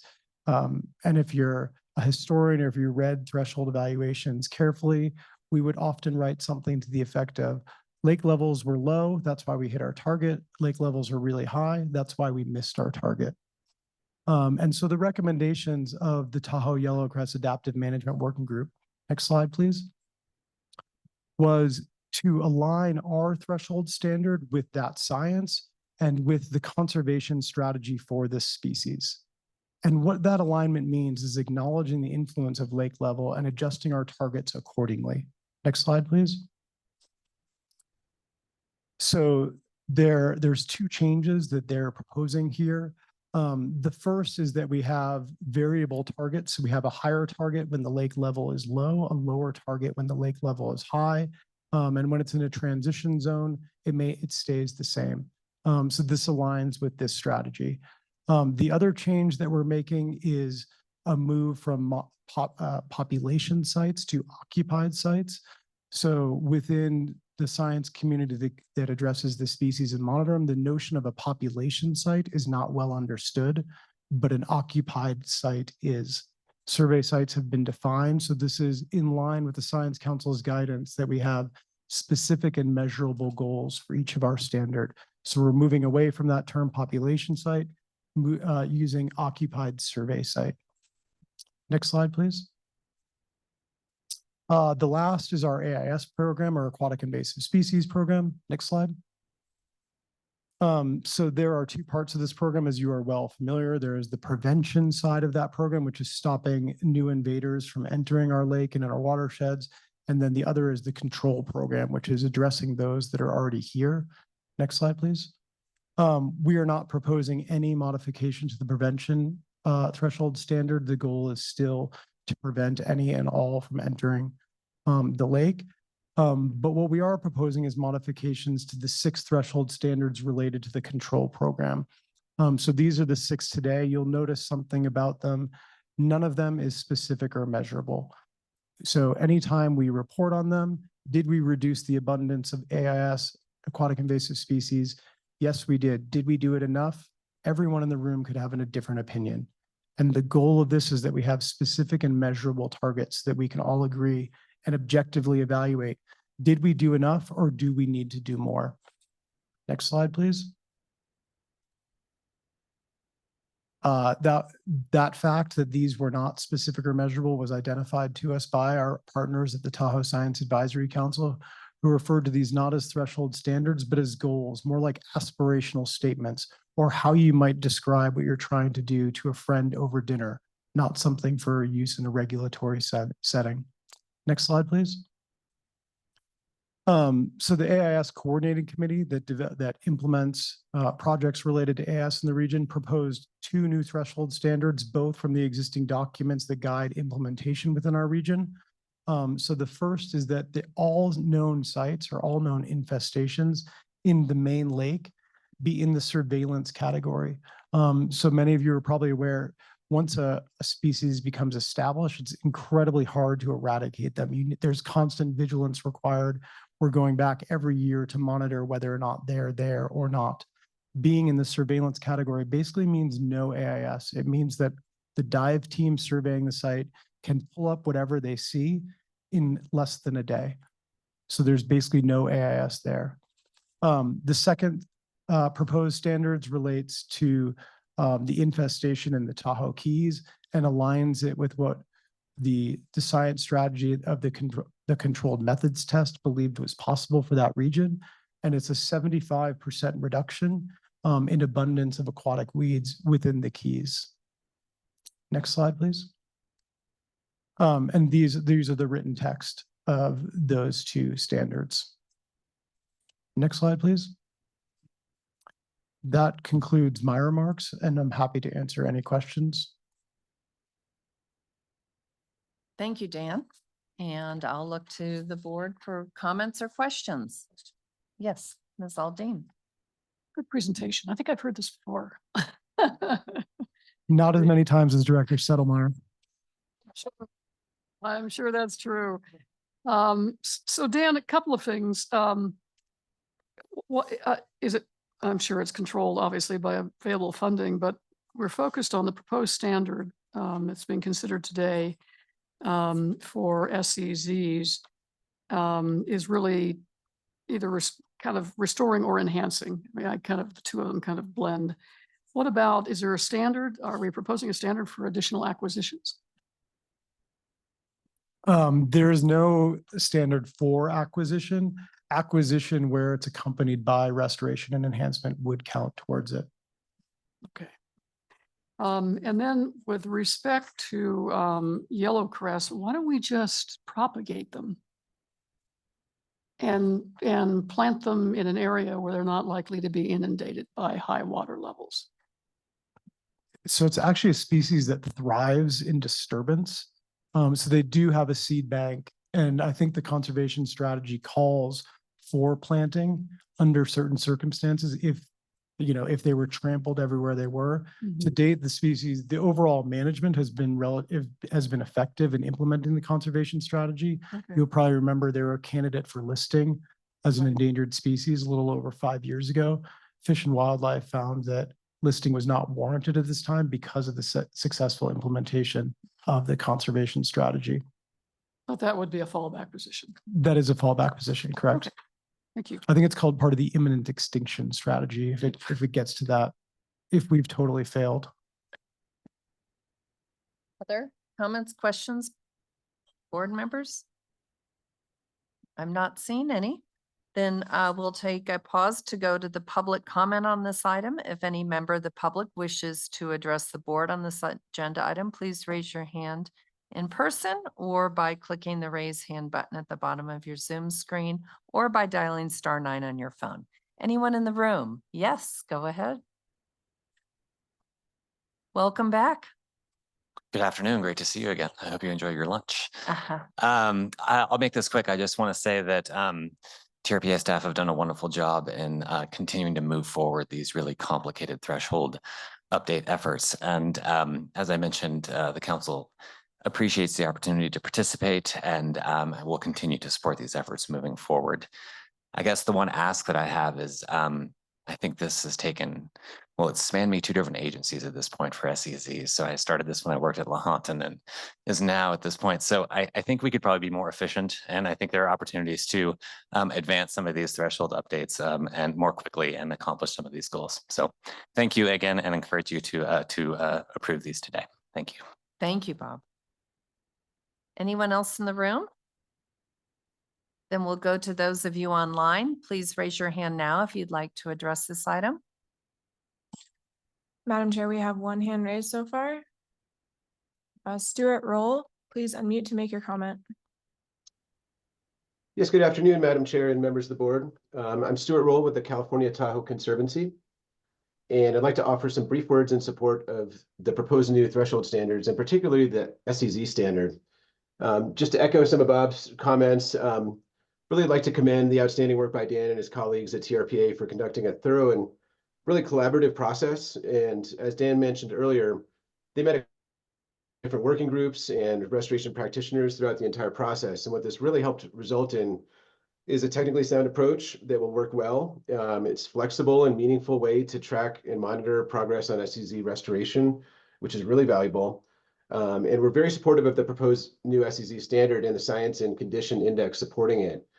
This new standard provides a really good, direct, and understandable connection between individual projects and the overall regional goal, which is really valuable and something that we were missing a little bit with the old standards. And it also does a really good job in demonstrating the importance of future restoration work, as there is really a lot more to be done along the Upper Truckee and in other priority watersheds. So to echo Bob, encourage you to approve this, and great work, Dan and team. Thank you. Thank you, Stuart. Is there anyone else online? Madam Chair, there are no other hands raised to comment. Okay. Well, then we'll close the public comment. We'll come back to the board. Are there any other comments or questions? If not, I'd entertain oh, yes, yeah. Up comment. Thank you. And thank you, Dan, for the presentation. Julie Reagan, TRPA Director. Just wanted to scale up the conversation a little around the wetlands restoration work, especially with Stu Roll's comment from the Conservancy. We often get headlines around development projects or redevelopment projects, and that takes a lot of the oxygen in the public sphere. But this is really the meat and potatoes of the partnership and the work we're doing. And instead of having the big party, which I still want to have to celebrate hitting the old target, we're making the standard more challenging because the work isn't done, and we're relying on science to guide that work and modernizing that standard. And I just wanted to point that out on the record. And we do have a really interesting column that appeared just today in the Reno Gazette Journal around the Motel 6 acquisition and the great accomplishment of the Conservancy and the partnership.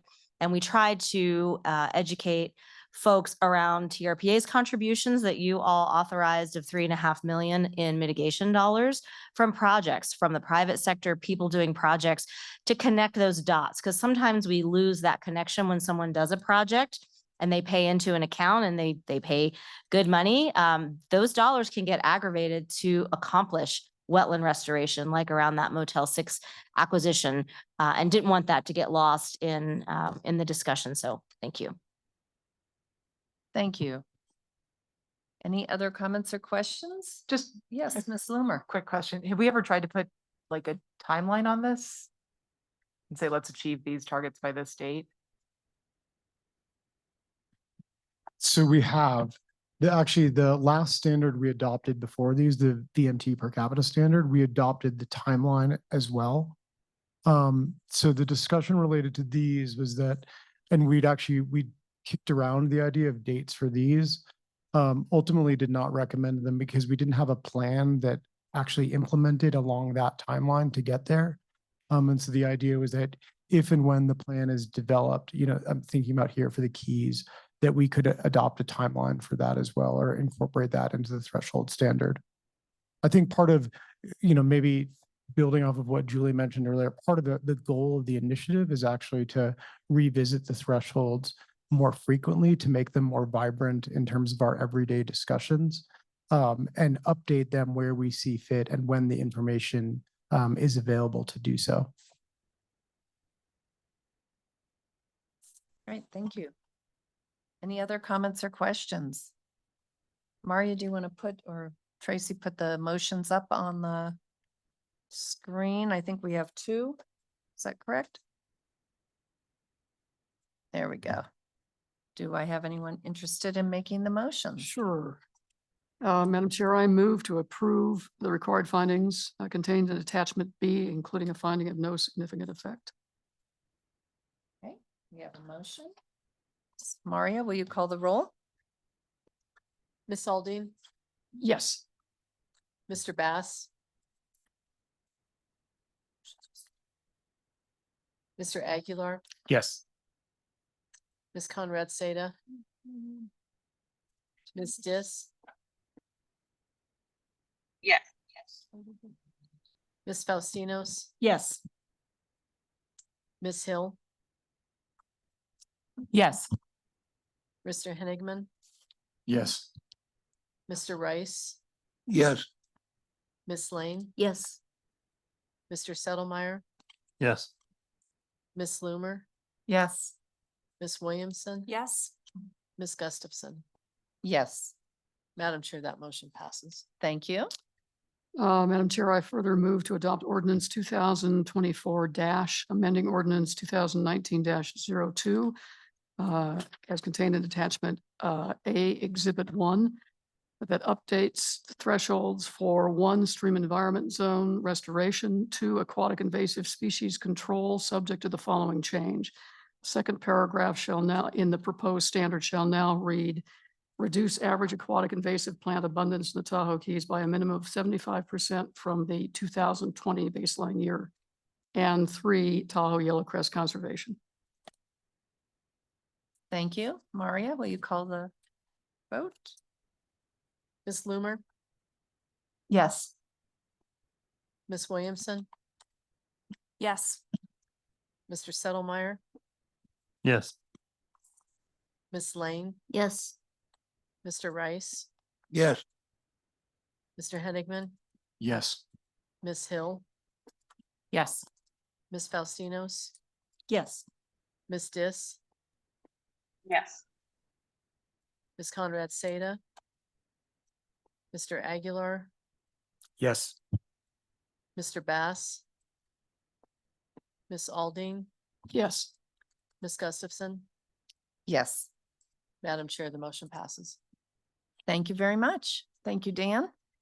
And before we go to reports, I just wanted to thank Jessica for sharing her camera with her star. She's doing great. She just had to watch. She didn't want to nap. She must be part of the action. So here she is. Great. Thank you. Okay, with that, we can go to our reports and I'll pass it over to Julie Reagan, our Executive Director, for her report. Thank you, Madam Chair, and thank you, board members. Julie Reagan, TRPA's Executive Director. I don't have a slide deck today because we have a good chunk of time together tomorrow. For those of you who are able to attend, really looking forward to our strategic planning session. But I did have some announcements that I wanted to leave you with. So I will just dive in. First, thank you for the great work today. We're moving a lot of items through this board, this policy work, and really grateful for your attention and your incredible engagement. A piece of good news, just last week, we had one of our staff members, Tom Booz, who was nominated and a runner-up for the Blue Ribbon Awards that Tahoe Chamber puts out every year in the category of public agencies customer service. And of course, Tom is no stranger to you. He runs our aquatic invasive species watercraft inspection program, partners with the Conservation District and marinas and lots of folks. And I'm particularly proud of this because this agency has a history of winning that award for several of our staffers. I was lucky enough to receive that. And 20 years ago, the words customer service and TRPA, maybe they didn't go together. So it's been a great pleasure that with concerted effort of really being more open, transparent with the public and upping our focus on being helpful, knowledgeable, and helping facilitate good projects, responsible projects, and not having people be afraid to come in the door to have a consultation with TRPA. I mean, that took many, many years to turn around. And now we're seen as a resource and people call us, for advice. And we still get that call, from that random person that wants to build a new city in the middle of desolation wilderness. And we say no. So we still say plenty of no's out there with the development projects, but I did want to recognize Tom for this great accomplishment. And it reflects well on the agency and the work that he's doing to protect the lake from invasive species. Another neat thing that we did as a staff last week, we did a sugar pine planting right here in the back 40 in the office woods behind the parking lot in the back. And I think a lot of you are familiar that sugar pine is a beautiful tree. If you get a chance to get that sugar pine cone, particularly around the West Shore. It's the biggest pine cone in the world. But we've had a real problem with tree rust, like so many other areas in the United States. And so the sugar pines are real susceptible. So we had a planting of, I think about 100 or so saplings, and a lot of staff and our other partners with the Tahoe Rim Trail and other folks that do business in this building joined us. So that was something neat. We like to do those, particularly in our hybrid work environment. We have a lot of in-person required meetings, and then we have a series of field tours and opportunities like that so people can get together and do something positive. I wanted to let you all know, and you probably have received a lot of emails as I have from the Homewood Mountain Resort on the West Shore over the last year. I think I probably have had more emails on Homewood than I might have had on any one particular project in my 20 years at the agency. But a lot of folks are very interested in the future of Homewood, and people care deeply about the West Shore of Lake Tahoe. And so a couple things to update you on related to Homewood. We've been working with them for quite a while to get an update and a revision to their approved permit and master plan action of the board from 2011. And we did get that application in the door just last week. And that is public. You can go through citizen access on Acela, which is our permitting software. Happy to send the link around to any of you that want to look at the 66 attachments that accompanied that submission. It's a really detailed submission. And Paul Nielsen is out of the office this week. He'll be back on Monday, but our incredible team has been going through that application submittal. I want to give a shout out to Helen Fillmore, who's one of our newer staff members. She's had the incredible job of going through that application for its completeness, and will be caucusing with Paul as soon as he gets back to go through their plan revisions. And again, that will be available to the public to review as well.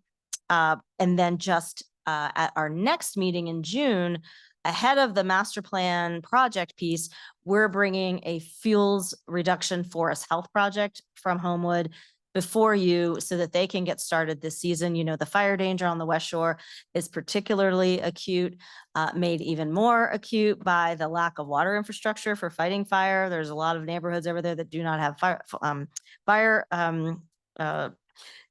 adequate water supply and fire hydrants. So you'll be seeing that next month with the fuels application for a project for your consideration. And then just a couple other quick items. We won an award. I think I put that in an email to you, but I wanted to share the National Outdoor Recreation Conference that was held here at the event center, the Tahoe Blue Event Center, a couple weeks ago.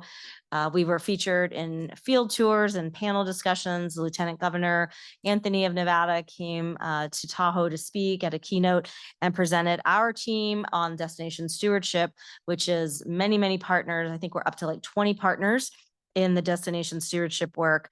And we were really pleased to get that recognition for that destination stewardship plan. And then I did want to thank some board members. I know Belinda in particular joined us for one of our series, one of many in a series webinars on what's happening on the North Shore. We've now done what's happening on the North Shore, South Shore, West Shore, East Shore, just to let people know a lot of the work that's happening in the environmental improvement program. We feature partners. And I think we had about 100 people that participated, which is for a webinar was pretty good. So those are just a couple of the things I wanted to mention, and really looking forward to getting together with those of you who will be available for the strategic planning session tomorrow. And there also is a field tour. You had asked for some more field tours on June 12th. If you have the ability to get back up, you can come and join the Advisory Planning Commission, which will be taking a tour of the Meeks Bay Restoration Project. And that probably won't be coming back to you for a couple more months, but it's a great chance to get out and see the West Shore and learn more about that incredible restoration work. And the members of the Washoe Tribe will be participating in that as well. And that concludes my report. Thank you, Julie. General Counsel report, Mr. Marshall. Thank you. Just two relatively quick items. First, we got in the petition for writ of certiorari in Dr. Garmong's challenge to the cell tower. So he's petitioning the Supreme Court to review the Ninth Circuit's dismissal of his action and the order confirming the award of over $700,000 in attorney's fees. The petition itself takes an interesting tack. It kind of recasts the case as an issue that's particularly ripe in front of the U.S. Supreme Court, which is whether or not there's a private right of action under the Fifth Amendment to the U.S. Constitution, the Due Process Clause. And of course, the case below didn't have a whole lot to do with that, but the way that various entities like to get issues in front of the Supreme Court is to pepper them with opportunities. And so this appears to be one. We have gone through an informal process of interviewing Supreme Court counsel to guide us through this process. The first decision on behalf of the agency we need to make is to whether or not to oppose the petition for cert. Sometimes it's better just to let things lie and have the Supreme Court clerk look at it. see whether or not it actually presents an issue, but this may be one of the exceptions where we may want to file a cert petition up. If you remember, this case arises out of the granting of a permit for a cell tower to Crown Castle, the cell tower owner, and then Verizon, the cell tower, who would be located on the cell tower, the user. And there's an indemnification agreement in that, or condition in that permit, and so all of our costs have been indemnified to date. So while we're going to hopefully not make this our return to the Supreme Court, we do have fiscal cover in case we have to file something. The other case I wanted to just quickly talk about, you probably heard about it in the news, which is the California Sports Fishing Protection Alliance and Sierra Club versus Lahan Regional Water Quality Control Board that was issued the day after our last board meeting in April. So you've probably heard a bit about it. I think we set out some information on it.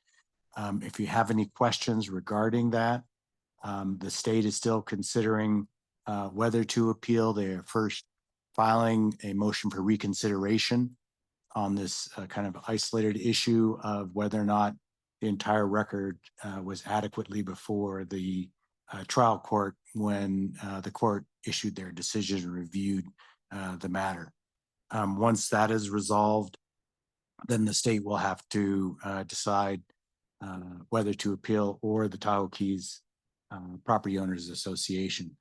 From our perspective, and we think the majority of the stakeholders, there's no reason to stop moving forward with the control methods test. It's in its last year. There are no herbicide applications in the last 2 years. So this is just, they're just doing control methods that are non-herbicide. So hopefully that nothing will happen to the legitimate completion of that part of the test. Then we'll move on to the next phase, which is what to do about the long-term approach to weeds management in the Keys. If you have any questions, I'm happy to entertain. I'm just wondering, so Lahontan would pay fees if this case doesn't get appealed? Yes. Okay. Any other comments or questions? Okay, then we'll move on to our governing board member reports, item 11. Are there any board member reports? Yes, Ms. Loomer. I can just provide a quick one. I mean, I think the budget is still to be decided. I think there's a lot of question marks in the California budget, but needless to say, there's gonna be significant cuts across the board. I think just one thing I'd like to flag for folks is the proposed cut to the Habitat Conservation Fund. This is one of the few kind of consistent pots of money we have through the Wildlife Conservation Board that helps provide funding specifically to the Tahoe Conservancy among other groups, but they're proposing a net reduction of 225 million across the board there. And that's supposed to sunset in 2030. What the budget change proposal is proposing this year is to end it this year. So that's 6 years short, a couple $100 million of money that goes to great projects and has helped conserve over 1 million acres in California. So would be disappointing to see that go through. If folks have questions, feel free to ask me afterwards. Thank you. I'm not seeing any others. I just got an email that we have a summit date for August 14th will be the Tahoe Summit. I'm assuming that's an accurate email that I got. So you put it on your calendars. And I think the location. Do we know the location? Potentially Round Hill Pines, but Okay. not official. Not official yet. Okay. That is my only report. Madam Chairman, could you give Yes. us the date again, please? August 14th. Okay. Yeah, it just came in a minute or two ago on my email. Hot, fresh news today. Okay. So we'll move on now to item 12, committee reports. Are there any committees that would like to give a report? I'm not seeing any. I think, legal. This is more of a, I just wanted to welcome our new lawyers, and I see Graham was in the audience here, right there. I just wanted to publicly tell you what a nice job you did today. It was my first legal committee where we were both in attendance. Marcia also did great. So really kudos to our new lawyers, and thanks for all the hard work and steady hand through the legal committee and the board meeting. Thank you. Thank you all very much. And I appreciate being, bearing with me. And that was my first time. So I appreciate that. And thank you. You did good. Great. Then we'll go now to item 13 on our agenda, which is the general public interest comment period. Any member of the public wishing to address the governing board on any item listed or not listed on the agenda, including items on the consent calendar, may do so at this time. Individuals or groups who have already commented on items listed on the agenda are not permitted to comment on that same topic, and the governing board is prohibited by law from taking immediate action or on discussing issues raised by the public during this public comment period. So I will look now to see, is there anyone in the room that would like to address the board? I'm not seeing any, so we'll look for those of you online to raise your hands and address the board. Thank you, Madam Chair. We have one hand raised so far. Alan Miller, please unmute to make your comment. Hello, Alan Miller, professional engineer. You have my written comments as part of this item 13. I'd like to comment to the members of the Tahoe Regional Plastics Agency, and I greet you once again concerning microplastics. I found the science presentation to be very unimpressive, and the board discussion that followed a sad exercise in misdirection and pretend concern. I predicted this discussion in late 2022 when I announced to TRPA my own scientific hypothesis, which is that a primary source, if not the main source of MPs in Lake Tahoe, is the plastics approved in the shore zone for marinas, docks, and recreational boating in general. Plastic structural materials in the hundreds of tons that are deteriorating over and into the waters. The MPs from these mega sources are accumulating as microscopic particles and will continue to do so at increasing rates as the plastics disintegrate. I'm a stakeholder. I reached out to the science community and have been ignored as the misdirection I predicted continues. TRPA and Lahontan Water Board want to initiate a great and costly scientific study rather than implement control policies and regulations already enforced or make new policies to address these macro sources of MP. Worse than that, they continue their plastics approvals for shore zone structures and boating and will continue to do so in the long term to the long-term detriment of Lake Tahoe. TRPA and its partners ignore the most obvious sources of MPs with no discussion here whatsoever of marinas and other shore zone structures, misdirecting into dryer lint and other airborne terrestrial sources. Tire wear is important, but TRPA has little control over that, unlike the shore zone structures. The Tahoe Regional Plastics Agency and its partners could stop the further contamination now, and I highly recommend that. To do otherwise is negligent. And in order to raise attention to these issues, I had initiated a lawsuit, Miller versus TRPA, in federal district court. And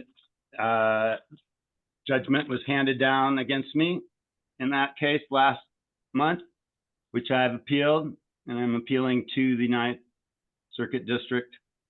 And this all stems from TRPA's ongoing lack of control policies for microplastics and also for telecoms that use microplastics in their faux towers. So it's all wrapped up together. And so I really think now is the time to move forward with control, and you can continue to study it in the background.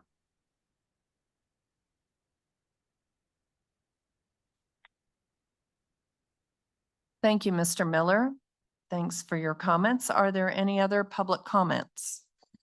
Madam Chair, there are no other hands raised to comment. Okay, then we will close the public comment and I would ask for a motion to recess. So moved. And all those in favor? Any opposed? So we're recessing at 2:35 PM.